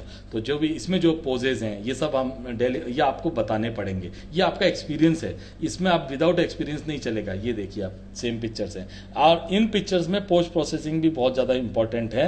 ये सारी की सारी पिक्चर्स मैंने पोस्ट प्रोसेस की हुई है। जस्ट देखिए, ये वाइड एंगल है, ये 16 mm से शॉट लिया हुआ है और 16 mm से मैंने इसको कंपोज किया हुआ है। तो जो स्केलिंग का जो इफेक्ट होता है, प्लस जो इनके ऊपर जो जस्ट एलईडी लाइट यूज़ की है, simple LED light, no flash. मैं फ्लैश अवॉइड करता हूं क्योंकि फ्लैश से आईज भी ब्लिंक होती है, बहुत सारी चीज़ें ब्लिंक होती हैं। तो ये उस तरीके के पिक्चर्स हैं। तो जैसे ये पिक्चर ये मैंने उदयपुर में लिया, तो जैसे लोकेशन को कैसे यूज़ करते हैं, पूरी फैमिली को बैठा के उनको एक थोड़ा सा एक्सप्रेशंस के पॉइंट ऑफ व्यू से किया है। जब दूल्हा तैयार हो रहा था तो ये पिक्चर मैंने सिंपल बाउंस फ्लैश से क्रिएट किया हुआ पिक्चर है। एंड बाउंस फ्लैश से जब मैंने इसको क्रिएट किया, इसको कंपोज किया एंड प्लस बाद में प्रोसेस किया, तो ये सारा जो लाइटिंग इफेक्ट वगैरह है ये सब पोस्ट प्रोसेसिंग का पार्ट है। जैसे अब ये पिक्चर मैं आपको बताता हूँ, जब मैंने ये पिक्चर ले रहा था तो पीछे से आप देखिए, पीछे से एक फ्लैश फायर किया हुआ है ताकि इसमें, क्योंकि अदरवाइज इतना डार्क आ रहा था, तो जो सेपरेशन है आर्चेस का, ये सब एक आर्टिस्टिक स्टाइल में लाइटिंग का बहुत बड़ा रोल हो जाता है। लेकिन इमीडिएटली मेरे को लगा कि इस पिक्चर को मैं यहाँ से भी कंपोज कर सकता हूँ, तो इमीडिएटली मैं तुरंत भाग के गया, ऊपर जाके भी मैंने इस पिक्चर को कंपोज किया। तो लोकेशन को यूज़ करना, अब जैसे मैं जब ब्राइड को शूट कर रहा था, जब वो तैयार हो रही थी, तो मेरे को ये हल्का सा, ये इतना सा मिरर है, आप इमेजिन भी नहीं करेंगे, इस मिरर का साइज हार्डली 1 मेरी फिंगर जितना है, लेकिन खुद की पोजीशन को इस तरीके से बनाया, इस कैंडल को इस तरीके से यूज़ किया कि इसके ये सारे पिक्चर्स हैं। और इस तरीके से जैसे ये पिक्चर है तो ये लोकेशन था। अब यहाँ पे मैंने ये मतलब इसके अंदर लिटरली 2 सैंडविच किए हुए हैं कि जो फ्लैश वाला बंदा है उसको बाद में मैंने लेयर्स में हटा दिया है। ब्रश कर दिया है, जबकि क्योंकि इतनी दूर से फ्लैश चलाऊंगा तो इतना अच्छा इफेक्ट नहीं आएगा, और बाकी और जगह भी फ्लैश चली जाएगी। तो जहाँ पे ये लव लिखा हुआ है ऑलमोस्ट वहीं पे ये था, तो मैंने 2 पिक्चर क्लिक किए। तो ऐसी पिक्चर में ट्राईपोड भी कई बार इंपॉर्टेंट हो जाता है, तो आर्टिस्टिक स्टाइल में आपको कई बार ट्राईपोड भी यूज़ करना पड़ता है। तो ये कुछ पिक्चर्स थे जो आर्टिस्टिक स्टाइल को डिपिक्ट करते हैं। मैं ये नहीं कहूँगा कि बहुत अच्छे पिक्चर्स हैं, मैं कोई मतलब बहुत अच्छा वेडिंग फोटोग्राफर नहीं हूँ दोस्तों, लेकिन सिर्फ क्योंकि तरीका क्या है वो सिखा सकता हूँ, बाकी तो सबका आपका ब्रेन है, आप किस तरीके से यूज़ करते हैं वो आप अच्छे से काम कर सकते हैं। तो इसकी जो टेक्निक है वो आपको समझ में आ जाएगी कि प्लान इमेजेस इनोवेटिव तरीके से, जो भी आपका इनोवेशन है, जो भी आप देखते हैं, जो भी आप सीखते हैं, आप इनोवेशन कीजिए, अपनी नई नई चीज़ें जो देखिए, फैशन के पिक्चर्स देखिए, वहाँ से भी आप आइडिया ले सकते हैं। बहुत सारे ट्रैवल पिक्चर से भी आप आइडिया ले सकते हैं। लोकेशन को कैसे यूज़ करते हैं वो भी आप इसके अंदर आइडिया ले सकते हैं। और डिफरेंट आर्टिफिशियल लाइट के सोर्सेज से आप ड्रामा क्रिएट कर सकते हैं। जरूरी नहीं कि आप सिंपल फ्लैश यूज़ करें, आप LED लाइट ले सकते हैं, आप कलर लाइट ले सकते हैं। ये सारी चीज़ें लेके आप एक अच्छे से वो कर सकते हैं। और लोकेशंस एंड बैकड्रॉप को क्रिएटिव तरीके से यूज़ करना बहुत ज़रूरी है। ये एक टेक्निकल इसकी सबसे बड़ी खूबी है कि जैसे आपने देखा होगा बहुत सारे लोग ब्राइड ग्रूम को तो बहुत स्मॉल कर देते हैं, लोकेशंस को बहुत अच्छे से क्रिएटिव तरीके से दिखाते हैं। तो ये लोकेशन आप वो यूज़ कीजिए जिसमें इन्होंने इन्वेस्ट किए। फॉर एग्जांपल जैसे अगर जहाँ पे किसी अच्छे होटल में शादी है तो उसको तो ज़रूर यूज़ कीजिए, क्योंकि उसके लिए ब्राइड ग्रूम ने पे किया है। जब पे किया है तो उस लोकेशन को वाई नॉट, आप क्यों अच्छे से यूज़ नहीं कर सकते, आराम से कर सकते हैं। अच्छे अच्छे पोजेज आप ट्राई कीजिए जो कि रोमांटिक भी हो, फन फीलिंग भी हो और इंटीमेसी भी शो करते हो। नॉट ओनली रोमांटिक, मैंने देखा है कि कई लोग जो पोज को कॉपी करते हैं, कॉपी इसलिए करते हैं कि वो देख लेते हैं कि ब्राइड ग्रूम को ऐसे सर को चूमना है। नहीं, आप कुछ नए भी ट्राई कीजिए, जरूरी नहीं कि खाली एक ही चीज़ ट्राई करें और उसी के पीछे पड़े रहें। तो कुछ इंटीमेट वाले पोजेज ज़्यादा अच्छे लगते हैं। आईज के एक्सप्रेशंस को कैप्चर कीजिए, ये सब चीज़ें कैप्चर कीजिए, चाहे क्लोजअप्स कैप्चर करने पड़े, जरूरी नहीं कि हर बार आप वाइड एंगल ही कैप्चर करें। तो आर्टिस्टिक स्टाइल के अंदर क्लोजअप्स भी, आईज के एक्सप्रेशंस, आईज जो साइड प्रोफाइल्स और फ्रंट प्रोफाइल, सब चीज़ें इंपॉर्टेंट है। बस लाइटिंग से ड्रामा क्रिएट करना है, ये बात हमेशा ध्यान रखिए। इन पिक्चर्स में आपको लाइट से ड्रामा क्रिएट करना है। तो जो आर्टिस्टिक स्टाइल है वो मैं सबसे टफ मानता हूँ, क्योंकि वो एक आर्टिस्टिक, नाम इसका है कि आपकी आर्ट, उसमें कोई किसी की आर्ट नहीं है, आपकी आर्ट है। तो इसीलिए इसका नाम ही आर्टिस्टिक स्टाइल रखा गया है। इसमें आपका सबसे बड़ा रोल है। इसमें आप थोड़ा सोच के प्लान करके भी इमेजेस कर सकते हैं, और हमेशा लार्ज अपर्चर के लेंसेज, क्योंकि बैकग्राउंड बुके इसमें भी चाहिए होता है। जब आप आउटडोर में जाएंगे तो आउटडोर में आप देखेंगे कि बड़ी अच्छी लोकेशन है, लेकिन आप उसको आउट ऑफ फोकस करके दिखाना चाहते हैं या इस तरीके से करना चाहते हैं, तो दोनों ही चीज़ें होनी चाहिए। अगेन सिर्फ रॉ फाइल शूट करनी है और कुछ आपको शूट नहीं करना है। इक्विपमेंट्स क्या जरूरत है आर्टिस्टिक स्टाइल के अंदर, जरा समझते हैं। APS-C कैमरा भी चलेगा, क्योंकि आप फ्लैश फोटोग्राफी और आर्टिफिशियल लाइट सोर्स यूज़ कर रहे हैं, बिल्कुल अवेलेबल लाइट यूज़ नहीं कर रहे हैं, और फुल फ्रेम भी चलेगा। आप अगर बैकग्राउंड बुके ज़्यादा करते हैं, अगर आपका स्टाइल बैकग्राउंड बुके वाला ज़्यादा है या फॉरग्राउंड बुके वाला ज़्यादा है तो आप फुल फ्रेम लीजिए। अगर आपका वाइड एंगल स्टाइल ज़्यादा है, जैसे प्री वेडिंग में वाइड एंगल बहुत ज़्यादा यूज़ करते हैं, तो आप वहाँ पे नॉर्मल APS-C कैमरा भी यूज़ कर सकते हैं। आप प्राइम लेंसेज भी यूज़ कर सकते हैं एंड लार्जर अपर्चर के जूम लेंसेज भी यूज़ कर सकते हैं। इस स्टाइल में कोई ऐसा लिमिटेशन नहीं है, क्योंकि इस पर कोई बहुत ज़्यादा जरूरी नहीं है कि आप बुके वाले शॉट बनाए। कैंडिड में तो बुके का बहुत बड़ा रोल है, क्योंकि लोगों को पसंद है। मैं ये नहीं बोलूँगा, लोग ट्रेंड चल रहा है, उसका ट्रेंड जब तक चल रहा है आपको उसको कैश करना है। और प्लस बैटरी पावर्ड आउटडोर जो ये कोडॉक्स आती हैं, आज भी एलिंक्रोम भी आ गई है बैटरी पावर्ड, पावरफुल फ्लैशेज, 600 वाट की फ्लैशेज, 400 वाट की फ्लैशेज, क्योंकि आउटडोर में फ्लैश ज़्यादा पावरफुल चाहिए। इनसाइड में तो आप कम पावरफुल फ्लैश से भी काम चला सकते हैं। आउटडोर में क्योंकि हमें सन को किल करना होता है, सन जितना पावरफुल कुछ भी नहीं है, तो उसको किल करने के लिए हमको बहुत ज़्यादा पावरफुल फ्लैशेस चाहिए।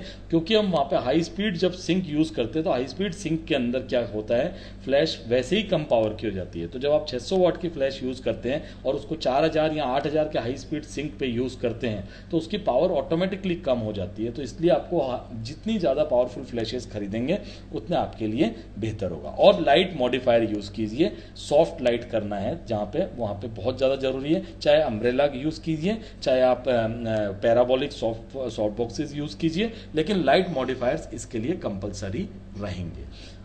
अब बात आती है जर्नलिस्टिक स्टाइल और डॉक्यूमेंट, दोनों एक ही चीज़ है। मैं इनमें ज़्यादा फर्क नहीं समझता, क्योंकि जो जर्नलिस्ट होते हैं वो डॉक्यूमेंट्री भी करते हैं, और डॉक्यूमेंट्री मतलब सीरीज, एंड जर्नलिस्टिक स्टाइल का तो मतलब हो गया एक सिंगल पिक्चर में भी आप अपनी कहानी कह दीजिए, एंड डॉक्यूमेंट्री का मतलब हो गया एक पूरी सीरीज ऑफ 10 पिक्चर की आपने सीरीज बना दी जिसमें आपने एक मैसेज कन्वे कर दिया। तो ये हमेशा ध्यान रखिए, डॉक्यूमेंट्री स्टाइल एंड जर्नलिस्टिक में सिर्फ इतना सा ही फर्क है कि सीरीज ऑफ पिक्चर्स पूरा डॉक्यूमेंट्री हो गया, एंड एक 2-3 सिंगल पिक्चर्स में भी अगर आपने अपना मैसेज कवर कर दिया तो वो आपका जर्नलिस्टिक स्टाइल हो गया। तो इस स्टाइल के अंदर जो स्टोरीज आप बताना चाह रहे हैं, स्टोरी टेलिंग पिक्चर, वो एक इंडिविजुअल पिक्चर में मालूम चलना चाहिए आपको। ऐसा नहीं कि एक ग्रूम को अलग दिखा रहे हैं, उसको अलग, उसके लिए बहुत सारी पिक्चर्स लगती हैं, वो नहीं करना। क्योंकि देखिए आजकल का ज़माना है महंगे एल्बम बनाने का, और महंगे एल्बम के ड्रॉबैक क्या होता है कि बहुत ज़्यादा पेजेस नहीं बढ़ा सकते, बहुत ज़्यादा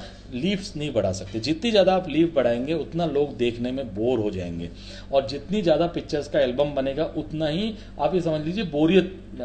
आपको हमेशा ध्यान रखना है कम से कम पिक्चर में मैसेज कन्वे करना है। तो जर्नलिस्टिक स्टाइल मेरे हिसाब से सबसे इंपॉर्टेंट स्टाइल है, इसको तो आप कंप्रोमाइज़ करिए ही मत। ये देखिए इन स्टाइल, इसमें आप एक सिंगल पिक्चर में आप मैसेज कन्वे कर देते हैं, और इसमें मूड एम्बियंस, मूड के साथ एम्बियंस भी कवर करनी है वेडिंग डे के ऊपर, या वेडिंग जो भी आप शूट कर रहे हैं। एंड अगेन स्टाइल ये कैंडिड ही है, ये मतलब इसमें पोज बिल्कुल नहीं चलेगा, आप बोल भी नहीं सकते किसी को कि हमारी तरफ देखिए, उधर देखिए। ये बिल्कुल कैंडिड होना चाहिए, लोकेशन बेस्ड होना चाहिए, मूवमेंट बेस्ड होना चाहिए, ये बात हमेशा ध्यान रखिए। और लार्जर कैनवास होना चाहिए, ये लार्जर कैनवास होगा तो ये पिक्चर्स अच्छे लगेंगे, अदरवाइज ये मज़ेदार नहीं लगेंगे। तो मैं आपको कुछ पिक्चर्स दिखाता हूँ, उससे आपको आइडिया लग जाएगा।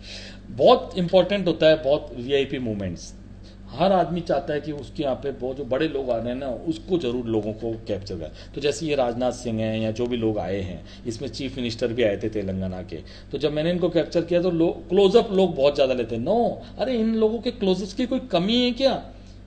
अगर आप इन लोगों के क्लोजअप ढूंढेंगे, गूगल पे जाएंगे तो आपके पास हजारों पिक्चर्स मिल जाएंगे, बट ये कहाँ पे आए हैं वो इंपॉर्टेंट है। तो लोकेशन इन्वॉल्व करना जरूरी है। जर्नलिज्म में सबसे बड़ी चीज़ होती है क्या हुआ, कब हुआ और कहाँ हुआ। ये 3 चीजें समझ लीजिए, क्या हुआ, कब हुआ और कहाँ हुआ। तो ये तीनों चीजें, ये कब आए, कहाँ पर आए और लोकेशन, तो ये सब चीजें आप हमेशा ध्यान रखिए। ये देखिए अब ये पूरा का पूरा देखिए, पूरा भरा पड़ा है। कितना मतलब एक आदमी पैसा खर्च करता है, लोगों को बुलाता है, किस लिए बुलाता है? ये देखने के लिए तो बुलाता है कि देखो कितना वो सारा चीज़ें हैं। तो ये सब, ये पिक्चर्स जर्नलिस्टिक स्टाइल में जाता है। ये देखिए आप, ये पिक्चर मैं क्लोजअप भी ले सकता था, लेकिन पूरा का पूरा लोकेशन, कितने लोग इनको बैठ के देख रहे हैं, कहाँ पे ये लोग बैठे हैं, तिरुपति बालाजी इंपॉर्टेंट है, ये सारी चीज़ें इंपॉर्टेंट है क्योंकि वो उनके इष्ट देव हैं। जब ये वाला रिचुअल हो रहा था, इसका क्लोजअप भी आपको याद होगा, मैंने अभी पहले दिखाया था, सेम पिक्चर का क्लोजअप भी दिखाया था, लेकिन सेम पिक्चर का मैंने वाइड एंगल भी लिया है कि कितने लोग इसमें किस जगह पे इन्वॉल्व हैं। तो ये बहुत इंपॉर्टेंट हो जाता है। उसके बाद में आप ये देखिए, ये आपका जो रिचुअल्स हो रहे हैं किस जगह हो रहे हैं। आज ये पिक्चर मेरे क्लाइंट को सबसे ज़्यादा पसंद आया था क्योंकि मैंने इसके अंदर बहुत क्रिएटिवली इसको कंपोज किया था। ये दुल्हन बैठी हुई है, कहाँ पे बैठी हुई है, अगेन मैं क्लोजअप लेता तो नहीं मालूम चलता, लेकिन कहाँ पे बैठी है, उसको पूरे डोर को मैंने कंपोज किया है और मोबाइल चला रही है। ये पिक्चर देखिए, तो ये पिक्चर ये मोमेंट रिपीट नहीं हो सकते दोस्तों, ये कभी रिपीट नहीं हो सकते, इसका आप हमेशा ध्यान रखिए। ये पिक्चर आप ये देखिए, पूरा मतलब पूजा चलते हुए में एकदम से दुल्हन को उठा लिया और फ़ोन पे बात कराने लग गए। तो ये पिक्चर कितनी इंपॉर्टेंट पिक्चर है मैं आपको बता देता हूँ कि 90% यहाँ पे हम लोग 5 फोटोग्राफर थे, 4 फोटोग्राफर आराम से जैसे ही ये हुआ वो लोग रिलैक्स हो गए, कोई कमर सीधी करने लग गया, कोई ये करने लग गया, बोले यार चलो ब्रेक मिल गया। ब्रेक नहीं मिला है, पिक्चर तो अब मिला है, क्योंकि रिचुअल की पिक्चर तो ड्यूटी वाली पिक्चर थी, ड्यूटी वाली पिक्चर तो हम कर ही रहे हैं, वो तो ट्रेडिशनल फोटोग्राफी है। लेकिन ये पिक्चर है जो कि आपको एक मैसेज कन्वे करती है। कैसे करती है? जैसे ये पिक्चर देखी जाएगी, किसका कौन याद आएगा, किसका फ़ोन था ये याद आएगा, क्योंकि अगर कोई इंपॉर्टेंट मूवमेंट हो रहा है और उसमें से किसी को उठा के फ़ोन पे बात कराई जा रही है, इट मीन्स कोई इंपॉर्टेंट पर्सन है। तो ये पिक्चर तो कभी मिस नहीं करना है, ऐसी पिक्चर्स जरूर लेनी है आपको। ये देखिए, अब ये पिक्चर है, मैं इसको क्लोजअप भी लिया था, आपने देखा होगा, लेकिन मैंने इसको वाइड भी लिया है। क्यों लिया है? क्योंकि ये मेरे को लोकेशन देखिए, पीछे जो तिरुपति बालाजी का सिंबल बना हुआ है, ऊपर के जो फ्लावर्स का जो इफेक्ट आ रहा है, प्लस ये जो सारे लोग जो इसका पार्ट बने हुए हैं, ये सारे इंपॉर्टेंट हो जाते हैं। तो ये सारी जर्नलिस्टिक स्टाइल में आती है। ये देखिए लेडीज संगीत चल रहा है, तो ये लोगों का जो एक्शन है किसके लिए है, पीछे कितने लोग हैं, तो ये पूरा। तो आपको मैं बता दूं कि मैं तो 12-24 भी इस्तेमाल करता हूं। नॉर्मली लोग 16-35 यूज करते हैं, मैं 12-24 भी इस्तेमाल करता हूं। ये देखिए, अब इसी पिक्चर में ये पूरा का पूरा कैनवास भी लिया है, लाइटिंग इफेक्ट, ये सब चीजें इंपॉर्टेंट है, क्योंकि ये लाइटिंग क्रिएट कराई जाती है, इसके लिए भी पैसा लगता है भाई, बिना पैसे के नहीं होती। ये देखिए, ये पिक्चर 12 का 12 या 16 का पिक्चर है। पीछे लोकेशन है, ट्री है, सनसेट हो रहा है, एंड प्लस ये जो कार, बिल्कुल मैंने इसको बिल्कुल पास में जाके शूट किया है ताकि ये बिल्कुल एक अलग से एंगल बन सके, तो पिक्चर सुंदर भी दिखना जरूरी होता है। अब आप इस पिक्चर को जरा ध्यान से देखिए। नॉर्मली ये कैंडिड का पार्ट है।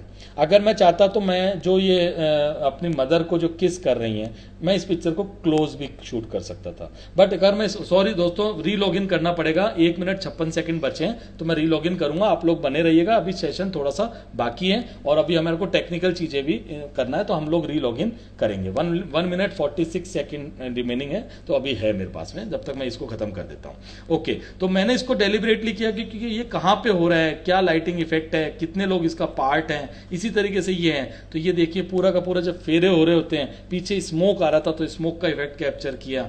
इसी तरीके से ये वाला पिक्चर है, ये मेरा मेन इंपॉर्टेंट पिक्चर है, ये मैंने 12 mm से लिया है। मैं बिल्कुल पास चले गया ताकि जो स्केल है वो सब्जेक्ट का बड़ा हो जाए और बाकी जो लोग हैं वो स्मॉल हो जाएं, एंड लेकिन लोकेशन का मेन इंपॉर्टेंट रोल प्ले होता रहे, कहां पे हुआ है, कितने लोग इन्वॉल्व हैं, ये सारी चीजें जरूरी है। ये मोस्ट इंपॉर्टेंट वीआईपी गेस्ट, ये सुप्रीम कोर्ट के जज हैं या पता नहीं हाई कोर्ट के जज थे, जो मेरे को बताया गया, जो लेफ्ट में बैठे हैं। तो मैंने इनको जिस तरीके से ये फन मतलब किसी से बात कर रहे हैं, तो इनको एक आर्टिस्टिक ढंग से कैप्चर किया। ये देखिए, किसी से बात कर रहे थे तो इसको मैंने कैप्चर किया, तो ये न्यूज़ पिक्चर टाइप का हो जाता है। एंड जैसे ये बहुत इंपॉर्टेंट है, जैसे भीड़ आ रही है, तो अब आप देखिए कहीं पे अगर स्टेज पे लाइन लग रही है, तो ये भी तो स्टोरी है कि यार देखो इतने सारे गेस्ट आए इनके कि स्टेज पे लाइन लग गई, तो इसको भी आपको क्रिएटिवली कंपोज करना है। एंड साथ में ऐसी बहुत सारी पिक्चर्स होती हैं जो आप प्लान कर सकते हो। तो हम लोग अभी वापस रीलॉग इन करेंगे दोस्तों, उसके बाद मैं आपको जर्नलिस्टिक स्टाइल और डॉक्यूमेंट्री स्टाइल के अंदर किन टेक्निक्स की आवश्यकता होती है, किस तरीके से हम इसको शूट करते हैं और इसमें कौन कौन से इक्विपमेंट्स होते हैं, और उसके बाद में मैं सोनी के मेन्यू वगैरह के बारे में भी आपको कुछ बताऊंगा, एंड देन क्वेश्चन आंसर करेंगे। ओके, मैं कमेंट्स ऑफ करता हूँ, सभी लोग अभी थोड़ी देर में कमेंट्स के लिए मौका मिलेगा, तो जब तक live request and turn off comment. Okay, तो 71 लोग वापस आ चुके हैं और धीरे धीरे आ रहे हैं। तो ओके, तो टेक्निक्स जर्नलिस्टिक स्टाइल में क्या होनी चाहिए, ये बात हमेशा ध्यान रखिए। अगेन, ग्रेट सेंस क्या होने वाला है उसका आपका बहुत ज़रूरी है। अगर आप में ये सेंस बहुत ज़रूरी है कि ये इवेंट चल रहा है और अब क्या होने वाला है, तो आप उसके हिसाब से अपनी पोजीशन, अपने कैमरा लेंसेज को तैयार रखते हैं। ये बात हमेशा ध्यान रखिए। क्विक थिंकिंग एंड क्या ये होने वाला है, इसका सेंस आप में बहुत ज़रूरी है। एंटिसिपेट करना बहुत ज़रूरी है कि क्या चीज़ें हो सकती है। ये आपको एक्सपीरियंस के साथ में आएगा। अगर आप ये सोचते हैं कि डे 1 से आ जाएगा, ऐसा नहीं होगा दोस्तों। आराम से एक्सपीरियंस के साथ में धीरे धीरे आता रहेगा। अगेन, ऑलवेज इंक्लूड जो पीपल होती है उसको ज़रूर इन्वॉल्व करना है मूवमेंट के साथ में, वो बहुत, क्योंकि वो उसका पार्ट है। उनके बिना शादी पॉसिबल नहीं है। अगर उनके बिना शादी करनी होती तो कोर्ट मैरिज हो जाती, उनके बिना शादी करनी होती तो फिर इतने सारे लवाजमे की जरूरत क्या थी। तो जिन लोगों को ये इतना पैसा लोगों के लिए खर्च किया गया है, खाली वेडिंग फोटोग्राफर के लिए नहीं खर्च किया गया, पहले आप क्लियर कर लीजिए। नॉर्मली हम लोग क्या सोचते हैं कि वेडिंग फोटोग्राफी में इतना पैसा खर्च किया है। वेडिंग फोटोग्राफी में पैसा इसलिए खर्च करते हैं क्योंकि पहले वो पैसा जो इतना सारा खर्च किया उसको शो करने के लिए करते हैं, और जो वो पैसा खर्च किया वो लोगों के लिए किया है, तो लोग उसका पार्ट है, उसको कभी मिस ना करें। खाली ब्राइड ग्रूम फोटोग्राफी नहीं है, खाली ब्राइड ग्रूम को आपको सब्जेक्ट नहीं मानना है, वो तो है ही, लेकिन साथ में पूरी वेडिंग आपका सब्जेक्ट है, ठीक है। और ये जितने भी इमेजेस हैं लोकेशन बेस्ड इमेजेस होनी चाहिए, सिग्निफिकेंट होनी चाहिए, मालूम चलना चाहिए कि क्या बोल रही है picture. Journalistic and documentary style pictures he single picture में एक बता देती है कि ये क्या चीज़ है, कहाँ पे ये शॉट हो रहा है, तो इसका हमेशा ध्यान रखिए। फ्लैश यूज़ नहीं करनी है, डिस्ट्रैक्ट होगा सब्जेक्ट, बिल्कुल कैंडिड वाला रूल अप्लाई करना है। कंपोज क्रिएटिवली, टॉप एंगल भी चलेंगे, लो एंगल भी चलेंगे, साइड एंगल, जो भी आपको अच्छे क्रिएटिव एंगल लगते हैं जिससे स्टोरी टेलिंग होनी चाहिए। ये नहीं कि आप बहुत ज़्यादा आर्टिस्टिक चले जाएं तो लोगों को समझ में ना आए, आपको बिल्कुल ऐसे एंगल शूट करना है जिसमें आपकी स्टोरी प्रॉपर मालूम चलती रहे। एंड हमेशा बस्ट मोड यूज़ करना है, बिल्कुल मोटर ड्राइव यूज़ करनी है 10 फ्रेम पर सेकेंड। अगेन क्योंकि वो जो आपने फ्लावर वाला शॉट देखा है, अगर ऐसे शॉट में सिंगल सिंगल लूँगा तो मैं बहुत सारी चीज़ें मिस कर जाऊँगा, कभी फ्लावर्स मेरे फेस पे आ जाएंगे, कभी फेस हाइड हो जाएगा, कभी, तो इसलिए हमेशा 10 फ्रेम पर सेकेंड मिनिमम रिक्वायरमेंट है, इतना तो आपका होना ही होना चाहिए। हालांकि मैंने A9 से किया है जो कि 20 फ्रेम पर सेकेंड का कैमरा है, तो उसमें और भी ज़्यादा बेनिफिट मिलता है, लेकिन 10 फ्रेम तो मिनिमम चाहिए। 10 फ्रेम से कम का कैमरा कई बार आपको प्रॉब्लम, और प्लस रॉ का बफर हमेशा ध्यान रखिए, रॉ फाइल का कम से कम 70-80 फोटो का बफर होना जरूरी है, क्योंकि अगर इतना बफर नहीं होगा तो क्या होगा कि आपका कैमरा जैसे आप 10 फ्रेम चलाएंगे रुक जाएगा, 15 फोटो होती है, मतलब 1.5 सेकंड में रुक गया, उसके बाद अगर कोई मूवमेंट हुआ तो आप बटन भी नहीं दबा पाएंगे। तो ये हमेशा ध्यान रखिए, आप वही कैमरा परचेज कीजिए इसके अंदर जिसका बफर रॉ में ज़्यादा अच्छा हो। जेपीजी का बफर हमें नहीं चाहिए, हम लोग जेपीजी शूट नहीं करेंगे, क्योंकि जेपीजी वाले मोबाइल वाले हो गए हैं, तो मोबाइल वालों को शूट, इवन मोबाइल वाले मेरे जैसे तो मोबाइल भी रॉ में शूट करता है, ठीक है। तो और कैप्चर एवरी मूवमेंट जो बस्ट मोड में होना चाहिए, plus always shoot raw files. Equipments हमेशा again 2 full frame camera bodies, इसके अंदर लेंसेज थोड़े से चेंज हो जाते हैं क्योंकि ये आउट ऑफ फोकस वाली फोटोग्राफी नहीं है, इसमें आप हाई डेप्थ ऑफ फील्ड कर सकते हैं। तो मैं नॉर्मली इसमें 12-24 या 16-35 तरीके का, या और प्लस एक बॉडी में 24-70 लेंस यूज करना प्रीफर करता हूँ। ये मेरे लिए सेम वही फोटोग्राफी है जो मैं पुष्कर में करता हूँ, जो मैं किसी इवेंट में करता हूँ, मेरे लिए कोई फर्क नहीं है। तो वहां पे भी मैं सेम यही रूल अप्लाई करता हूँ, 16-35 एक बॉडी में, दूसरी बॉडी में 24-70 या 24-105 भी चलेगा, क्योंकि यहाँ पे मैं f8 अपेचर पे शूट करने वाला हूँ। f5.6 पे भी कभी कभी अगर बहुत ज़्यादा वाइड है तो 5.6 पे भी शूट कर लूँगा, और उसके अलावा मैं इस पे 2.8 में रेयर चांस में जाऊँगा, क्योंकि इसके लिए अंदर मेरे को सभी चीज़ें पूरी क्लियर चाहिए। तो ये बात ध्यान रखें। एंड प्लस पहले मैं ये पूरा कर देता हूँ, वाइड एंगल, ओके। तो ये जर्नलिस्ट स्टाइल में कोई बहुत ज़्यादा इक्विपमेंट नहीं है, अगेन कार्ड एक्स्ट्रा होने चाहिए, वो सारी चीज़ें आपकी कॉमन है, वो आप हमेशा ध्यान रखिए। तो दोस्तों ये इतनी स्टाइल से वेडिंग की, इतने तरीके से आप वेडिंग शूट कर सकते हैं। तो आप सोचिए कि आपको क्या अच्छा लगता है, आप किस में अपने आप को फिट रखते हैं। अब ये बात क्यों मैं बोल रहा हूं कि आपको अपने आप को पहचानना है। अगर आपको ट्रेडिशनल फोटोग्राफी करने में ही कंफर्ट है तो आप वही करिए, उसमें भी खूब आपको पैसा मिलेगा, ऐसा नहीं कि उसमें पैसा नहीं मिलेगा।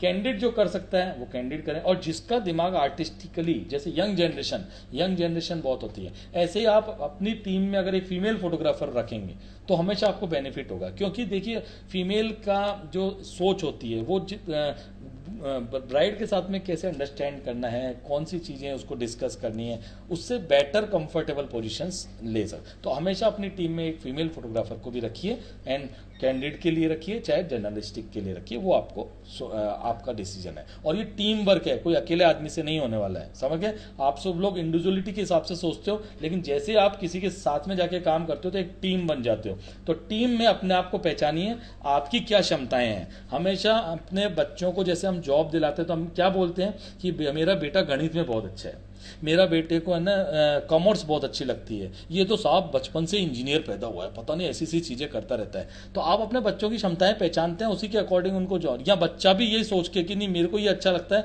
मैं तो ये वाली फील्ड में जाऊंगा। तो आप भी अपनी ये वेडिंग के अंदर भी आप अपनी फील्ड को संभालिए और सोचिए कि आप क्या शूट करने में समर्थ है। जैसे सपोज कीजिए गलती से भी कभी बहुत किसी का वेट बढ़ जाता है, वो ज़्यादा चल फिर नहीं सकता, बैठने में उसको दिक्कत होती है, तो क्या वो फोटोग्राफी नहीं करेगा? अरे सिंपल स्टेज वाली फोटोग्राफी उसको दीजिए, वो आराम से कर सकता है, क्या दिक्कत है उसके अंदर। और अगर कोई आदमी फुर्तीला है तो उसको आप जर्नलिस्टिक स्टाइल में भेजिए, और अगर उसका जर्नलिस्ट स्टाइल में दिमाग नहीं चलता है तो किसी और स्टाइल में लगाइए। तो सिंपल चीज़ है, अपनी शक्तियों को पहचानिए, उसके अकॉर्डिंग इन्वेस्ट कीजिए। आप अननेसेसरी इन्वेस्ट होड़ में आके मत कीजिए कि दुनिया अगर फुल फ्रेम ले रही है तो मैं भी फुल फ्रेम लूंगा, दुनिया ने ये कैमरा ले लिया मैं भी ये कैमरा लूंगा। अपनी क्षमताओं के अनुरूप कैमरा परचेज करें, ज़्यादा बेहतर होगा, अननेसेसरी पैसा वेस्ट नहीं करना पड़ेगा। ये बात हमेशा ध्यान रखिए। चलिए मैं सोनी के कुछ पॉइंट्स पे आता हूँ। ताकि आपको मालूम चलेगा मैं कैसे शूट करता हूँ। तो दोस्तों सबसे पहली चीज़ वाइट बैलेंस। सबसे ज़्यादा जो मेरे पास क्वेश्चंस आते हैं वो आते हैं वाइट बैलेंस के। फिर आते हैं कौन सा एक्सपोजर मोड आप यूज़ करते हो, एंड हाईएस्ट लेवल की जो वो आती है फोकस से रिलेटेड। तो मैं आपको सबसे पहले वाइट बैलेंस सेटिंग्स के बारे में बताता हूँ। जब आप सोनी कैमरा यूज़ करते हैं तो वाइट बैलेंस मैं क्योंकि रॉ शूटर हूँ, लेकिन फिर भी क्या होता है वाई अगर मेरा वाइट बैलेंस सही आ रहा है तो मैं काहे को कंप्यूटर पे जाके बार बार चेंज करूंगा। कंप्यूटर एक की जो भी सेटिंग्स होती है उसमें वाइट बैलेंस की सेटिंग वो कैरी करता है। तो मैं हमेशा जो वाइट बैलेंस सेटिंग रखता हूं मैं इस तरीके से रखता हूं, जरा ध्यान से देखिए। हमारे इस सोनी कैमराज में एक प्रायोरिटी सेट इन ऑटो वाइट बैलेंस होता है। अच्छा आप ध्यान से सुनिएगा, लोग इसको गिनने मत बैठ जाइएगा। अलग अलग कैमरों में ये थोड़ा सा चेंज हो सकता है। A7 III में हो सकता है पेज नंबर 7 पे आ जाए, हो सकता है A7 R4 में, क्योंकि उनके मेन्यू बड़े हो जाते हैं। तो इस खाली आपको प्रायोरिटी सेट इन ऑटो वाइट बैलेंस ढूंढना है। तो अगर आपने क्लोजअप्स लेने हैं तो आप इसको व्हाइट करके रखिए। ऑटो वाइट बैलेंस रखिए कैमरे को, लेकिन आप इसको व्हाइट रखिए। तो क्या होगा कि आपकी इमेजेस थोड़ी सी नेचुरल स्किन टोन, जो ओरिजिनल स्किन टोन होती है उस पर आएगी। लेकिन अगर आप कोई एम्बियंस वाला शूट कर रहे हैं, जैसे मैं जर्नलिस्टिक स्टाइल शूट करता हूं, तो उसमें मेरे लिए एम्बियंट लाइट इंपॉर्टेंट हो जाती है। तो मैं इस ऑटो वाइट बैलेंस को एम्बियंस पे कर देता हूं। तो उससे क्या होता है वो हल्का सा, अगर येलो इफेक्ट है तो येलो को भी ले लेता है, पिंक इफेक्ट है तो पिंक को भी ले लेता है, क्योंकि यहाँ पे मेरे को क्लोजअप शूट नहीं करने हैं। जब मैं क्लोजअप शूट करता हूँ तो मेरे को स्किन टोन की चिंता होती है। अगर मैं वाइड एंगल शूट करता हूँ तो मेरे को किसी टोन की कोई परवाह नहीं है, मेरे को वो ओरिजिनल मूड की कैप्चर करने की आवश्यकता है। तो ये ऑटो वाइट बैलेंस के अंदर आप कैमरे को ऑटो वाइट बैलेंस पे रखिए, कोई प्रॉब्लम नहीं है। लेकिन वहां पे जो प्रायोरिटी सेट है आप उसको चेंज कर दीजिए, उससे आपको काफी बेनिफिट हो जाएगा। तो जब आप क्लिक करते हैं priority set auto white balance को, तो ऐसे 3 ऑप्शन आते हैं, स्टैंडर्ड आता है, एम्बियंट आता है और व्हाइट आता है। तो व्हाइट और एम्बियंट को आप यूज कीजिए, ये आपके लिए ज्यादा काम का है। ऐसे ही आता है exposure mode for fast shooting. तो मैं अपने कैमरे को पहले मैं कैसे होल्ड करता हूं, पहले मैं आपको वो बता देता हूं, उसके बाद आपको आइडिया लग जाएगा कि ये क्या होता है। तो मैं मेरे कैमरे को, ये मेरा हाथ तो यहाँ पे रहता है, प्लस ये जो बटन है, ये जो लेंस का जो बटन है, ये थंब मेरा यहाँ पे रहता है। ये देखिए ये पोजीशन रहती है, क्लियर, ये वाली पोजीशन रहती है। और ये जो हाथ है ये मेरा ये शटर बटन पे आ गया, प्लस ये जो थंब देख रहे हैं आप, ये थंब यहाँ पे ये AF ऑन बटन देख रहे हैं, ये AF ऑन बटन होता है। और प्लस ये जो प्लस माइनस का डायल है, ये देख रहे हैं आप, ये प्लस माइनस का डायल है। तो ये मैं सबसे ज़्यादा यूज़ करता हूँ। तो मैं कैमरे को इस तरीके से होल्ड करके और अपना जो पोजिशन है मैं आपको दिखा देता हूँ कैसे रखता हूँ। ये ओके तो अपर्चर प्रायोरिटी रखता हूँ, 99% अपर्चर प्रायोरिटी रखता हूँ, क्योंकि मेरे लिए अपर्चर खुद डिसाइड करना जरूरी है कि मैं किस अपर्चर पे फोटोग्राफी कर रहा हूँ। जब मेरे को जरूरत होती है 8 अपर्चर की, मैं 8 करता हूँ, 11 की चाहिए तो 11, क्योंकि इसी से मेरी डेप्थ डिसाइड होती है। अगर मैं 12 mm का लेंस यूज कर रहा हूँ तो मैं 5.6 या 4 अपर्चर पे भी करूंगा तो पूरी डेप्थ आ जाती है। तो ये अपर्चर प्रायोरिटी पे कैमरा का रखूंगा, लेकिन अपर्चर प्रायोरिटी के साथ में ISO ऑटो रखूंगा, ISO ऑटो रखूंगा। और ISO ऑटो अलग अलग लोग अलग अलग कैमरे की जो पोटेंशियल होती है उसके हिसाब से सेट कर सकते हैं। तो मिनिमम आपने 100 कर दी, जो 6400 वाला जो रेंज आप देख रहे हैं आप इसको सेट कर सकते हैं। जैसे मैं अगर मान लीजिए फुल फ्रेम कैमरा यूज कर रहा हूं और मेरे कैमरा A9 है या A7 III कैमरा है, तो मैं इसको 12800 से भी ऊपर तक लेके जा सकता हूं। लेकिन अगर मेरा कैमरा क्रॉप सेंसर है तो मैं इसको 6400 या 3200 तक रखूंगा, क्योंकि उसकी ISO परफॉर्मेंस मेरी वहां तक अच्छी आती है। तो इस तरीके से आप इसको चेंज कर सकते हैं और ये आपको काफी हेल्प करेगा। इसके बाद में ये सबसे इंपॉर्टेंट पॉइंट है, जरा नोट कर लीजिए, ISO auto minimum shutter speed. क्या होता है जब आप अपर्चर प्रायोरिटी पे जाते हो तो जब लाइट कम होती है तो ऑटोमेटिकली शटर स्पीड पहले डाउन होती है, उसके बाद ISO बूस्ट होती है। अगर पहले वो 1/15 पे आ जाएगी, 1/8 पे आ जाएगी तो उसमें हमारे फोटो शेक हो जाएंगे। तो यहाँ पे आप ध्यान से देखिए, जब आप इस मोड को यूज करते हैं और यहाँ पे आके शटर स्पीड को आप सेट कर दीजिए, ये सिर्फ अपर्चर प्रायोरिटी मोड पे काम करेगा दोस्तों, और ऑटो ISO पे काम करेगा। ध्यान से समझिए। तो मैंने 1/60 कर दिया, तो इसका बेनिफिट क्या है कि 1/60 की शटर स्पीड रखेगा और अकॉर्डिंग टू हाई ISO कर देगा। तो जब 6400 ISO क्रॉस कर जाएगा और तब जाके लाइट कम होगी तभी ये नीचे जाएगा, अदरवाइज ये नीचे नहीं जाएगा। तो पहली प्रायोरिटी तो होगी आपका अपर्चर, तो आप सेट कर रहे हो। शटर स्पीड ये 60 की रखने की कोशिश करेगा जब तक लाइट है, और लाइट कहां से आएगी, ISO बूस्ट करके। तो 6400 ISO तक अगर जब तक कैमरा काम कर रहा है तब तक तो ये 1/60 रखेगा। लेकिन इसका बेनिफिट क्या है, तो मैनुअल पे भी कर सकते हो। जी नहीं, मैनुअल पे अगर आपने 1/60 की शटर स्पीड सेट करी तो 1/60 फिक्स हो गई, नीचे भी नहीं जा सकती और ऊपर भी नहीं जा सकती। इसमें यह है कि अगर वाकई बिल्कुल ही लाइट कम हो गई तो भी कम से कम आप पिक्चर तो ले पाएंगे। 1/15 पे आके पिक्चर तो मिस नहीं होगा। दूसरा, अगर एकदम से लाइट बहुत ज़्यादा बूस्ट हो गई तो 2000 की स्पीड पे भी जा सकता है, ये 4000 की स्पीड पे भी जा सकता है। तो आपका शॉट कभी भी ओवर अंडर बहुत ज़्यादा नहीं बनेंगे। मैनुअल पे ये प्रॉब्लम होती है कि अगर एकदम से लाइट तेज हो गई तो आपके पास में इतना टाइम भी नहीं मिलेगा कि आप उसको 1/8000 या 1/250 तक लेके जाए। तो और इसको आप अकॉर्डिंग टू यूज़ आप अपने जो जैसे आप लेडीज संगीत शूट कर रहे हैं तो लेडीज संगीत में जाके आप इसको 1/500 कर दीजिए, 1/250 कर दीजिए, तो ये कोशिश करेगा 250 पे रखेगा, उससे नीचे नहीं जाने देगा। तो ये बहुत इंपॉर्टेंट है, मैं इसको इस तरीके से यूज़ करता हूँ। फिर इसके बाद आते हैं मीटरिंग मोड। तो मल्टीमीटर रखना है जो भी हम लोग काम कर रहे हैं, और उसमें नीचे आप ये देख रहे हैं face priority in MTR meter लिखा हुआ है, इसको ऑन रखना है। इससे क्या होगा कि नॉर्मली फेस के लिए जो लाइट जितनी रिक्वायर्ड है उसको बैलेंस करके चलेगा और फेस प्रायोरिटी बनाए रखेगा। तो ये हमेशा ध्यान रखिए, ये देखिए फेस प्रायोरिटी ऑन रखना है। तो मेरे लिए ये एक्सपोजर मोड है, तो आप भी इसी तरीके से कैमरे को यूज कीजिए, बहुत आपको बेनिफिट होगा। अब बात आती है ऑटो फोकस सेटिंग, सबसे ज्यादा मुश्किल है। हम लोग जर्नलिस्टिक स्टाइल कर रहे हैं, आर्टिस्टिक स्टाइल कर रहे हैं, क्लोजअप कर रहे हैं। तो सबसे पहली चीज आप ये समझिए कि आई फोकस कब चाहिए। आज की तारीख में आई फोकस की एक टेक्निक है, वो कब चाहिए, वो हमको चाहिए जब फेस इंपॉर्टेंट है, सिंगल फेस इंपॉर्टेंट है। लेकिन जब ग्रुप है तो हमको फेस की जरूरत नहीं, हम कहीं पे भी फोकस करेंगे तो वो ऑलमोस्ट फोकस में आ जाएगा। जैसे मैं जर्नलिस्टिक स्टाइल कर रहा हूँ तो मेरे लिए आई फोकस इंपॉर्टेंट नहीं है, क्योंकि मेरे को तो पूरा एरिया फोकस में चाहिए। तो मैं तो अपर्चर से खेलूंगा और आराम से अपना काम कर लूंगा। तो मैं आपको एक तरीका बता रहा हूँ, ये बहुत इंपॉर्टेंट है, ये चीज़ आप देख लीजिएगा। और लकीली ये जो सेटिंग्स है, ये वीडियो मैं अभी इसमें एक वीडियो डालूंगा।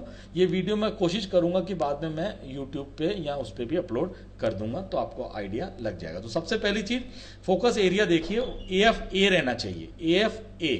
और ये जो पॉइंट्स देख रहे हैं, ये स्मॉल भी हो सकते हैं, मीडियम भी हो सकते हैं। ये देखिए फ्लेक्सिबल स्पॉट M भी हो सकता है, लार्ज भी हो सकता है, इसको आप अपने अकॉर्डिंग चूज कर सकते हैं। फेस और IAF सेट में जाइए और यहाँ पे जाके इसको face detection and subject detection को ह्यूमन कर दीजिए, फेस डिटेक्शन को ऑफ कर दीजिए, ऊपर वाले को ऑफ कर दीजिए। ऑफ कर, लोग सोच रहे हैं ऑफ क्यों कर रहे हैं, बता रहा हूँ, ऑफ कर दीजिए। और उसके बाद में नेक्स्ट इस सेटिंग में आइए, कस्टम की सेटिंग्स में। कस्टम की सेटिंग्स में आके आप जो लास्ट का जो 3rd नंबर पे ये AF ऑन बटन जो आपको दिख रहा है, इसमें आप सेट कर दीजिए IAF। AF ऑन बटन में IAF को सेट कर दीजिए, और जो फोकस होल्ड बटन है, जो कि लेंस वाला जो मैंने आपको बटन बताया था, उसको फोकस होल्ड के रूप में कन्वर्ट कर दीजिए। तो फोकस होल्ड क्या है, कभी कभी क्या होता है, हमने यहाँ पे फोकस किया एंड हम चाहते हैं कि यहीं रहे, और लॉक करके फिर कहीं दूसरी जगह जाता है तो वो फोकस लॉक हो जाता है। तो लॉक करने के काम आता है फोकस होल्ड बटन। मैं एक वीडियो दिखा रहा हूँ, जस्ट आप उस वीडियो को जरूर देखिएगा। ये वीडियो अभी ये स्लाइड है, अभी इस तरीके का एक वीडियो है, इसमें आपको मालूम चलेगा कि मैं क्या है, तो मैं आपको बोलता भी जाऊंगा। क्लियर नहीं दिखेगा दोस्तों, लेकिन बाद में आपको एक बार समझ में आ जाएगा कि मैं क्या कर रहा हूं। तो सबसे पहले आपको इसमें मेरे फिंगर्स देखने हैं कि मैं शटर बटन को जब यूज कर रहा हूं तो कौन सा फोकस मोड यूज हो रहा है, एंड जब मैं AF ऑन बटन को यूज कर रहा हूं तो कौन सा बटन यूज हो रहा है। ये देखिए, अभी ये कर्सर से मैं फोकस पॉइंट शिफ्ट कर रहा हूं, ये कर्सर से फोकस पॉइंट शिफ्ट कर रहा हूँ। ग्रीन होता है तो आपको समझ में आ जाएगा कि कहाँ पे फोकस हो रहा है। ये जब मैंने ग्रीन किया, ये देखिए अभी मैं फोटो फ्रेम पे लेके गया, यहाँ पे फोकस हो गया, ये फेस पे लेके आया, ये यहाँ पे फोकस हो गया। ये मेरा फोकस पॉइंट है, नॉर्मल फोकस सिस्टम है, और शटर बटन से नॉर्मल फोकस मैं काम में ले रहा हूँ। अब मैं इसको तो ले जाता हूँ पीछे पॉइंट्स को, और अब मैं यहाँ पे AF ऑन बटन दबाता हूँ। देखिए ऑटोमेटिक आई को फोकस कर रहा है। मेरा शटर जो पॉइंट है वो तो पीछे है, लेकिन अगर मैं AF ऑन बटन, क्योंकि मैंने AF ऑन पे आई फोकस सेट कर दिया है, तो ये देखिए ये आई फोकस जब फ्रंट एंड बैक हो रही है तब भी ये ट्रैकिंग भी कर रहा है और साथ में दोनों काम कर रहा है। तो इसका बेनिफिट क्या है कि जब आप यूज करेंगे, मैं अभी आपको वापस ये जो वीडियो खत्म हो जाता है तो दिखाता हूं। तो AF ऑन बटन पे तो आई फोकस रखिए, क्योंकि हर बार आपको आई, जब आप आई का काम कर रहे हैं, क्लोजअप शूट कर रहे हैं, बैकग्राउंड बुके वाली फोटोग्राफी कर रहे हैं, तो आपके लिए बहुत ज्यादा जरूरी होता है। और अदरवाइज ये देखिए, ये AF ऑन पे ये मेरा ट्रैकिंग चल रहा है, ठीक है। एंड नॉर्मल शटर बटन से तो मेरा नॉर्मल फोकस सिस्टम कन्वर्ट हो गया, एंड AF ऑन बटन से मेरा आई फोकस कन्वर्ट हो गया। तो अभी एक बार ये हो जाता है, मैं आपको एक बार इसको दिखा देता हूँ। ओके, तो यहाँ पे आते हैं, ये आता है। ओके, जस्ट देखिए ये जो शटर बटन है ये मेरा नॉर्मल फोकस है। जब ये नॉर्मल फोकस होता है तो मैं यहाँ से ये जो कर्सर है इससे पॉइंट शिफ्ट करता रहता हूँ और जहाँ पे भी मेरे को जिस पॉइंट पे फोकस करना है वो फोकस पॉइंट करता रहता हूँ। और जैसे ही मेरे को आई फोकस की जरूरत होती है मैं AF ऑन दबा देता हूँ, तो AF ऑन होते ही मेरा कैमरा ट्रैकिंग एंड IAF काम करने लग जाता है। क्योंकि हर वक्त हमें IAF की जरूरत नहीं होती है, ये बात हमेशा ध्यान रखिए। 99% अभी हो क्या रहा है, जो लोगों को प्रॉब्लम आ रही है, जो लोग बोल रहे हैं मेरे को, वो हमेशा क्या करते हैं, शटर बटन पे आई ऑटो फोकस करके रखते हैं। तो जब जहां पे जरूरत होती है वहां पे तो फोकस हो नहीं पाता, कोई पास में आदमी खड़ा है उसकी आंखों पे जाके फोकस हो जाता है या उसके फेस डिटेक्शन को फोकस कर लेता है, जबकि आदमी चाह रहा है कि मैं पीछे वाले को फोकस करूं। तो ये चीजें हमेशा ध्यान रखिए, आई ऑटो फोकस हमेशा जब जहां पे आप चाहें तभी ऑन होना चाहिए। तो वो AF ऑन बटन पे कर लीजिए और नॉर्मल शटर पे नॉर्मल फोकस सिस्टम कर लीजिए। तो दोस्तों ये एक छोटा सा सेशन मैंने रखा था जिससे कि आपको ये मालूम चल सके कि ये क्या क्या चीज़ें पॉसिबल है, क्या क्या चीज़ें नहीं है। तो थैंक यू वेरी मच ये सेशन देखने के लिए। अब मैं कमेंट्स ऑन करने वाला हूं और ताकि आप लोग जो भी क्वेश्चंस वगैरह करते हैं वो आप कर सकें एंड इमीडिएटली हम लोग और अगर क्वेश्चन आंसर्स बात कर सकें। तो उम्मीद है ये सेशन आपको अच्छा लगा होगा।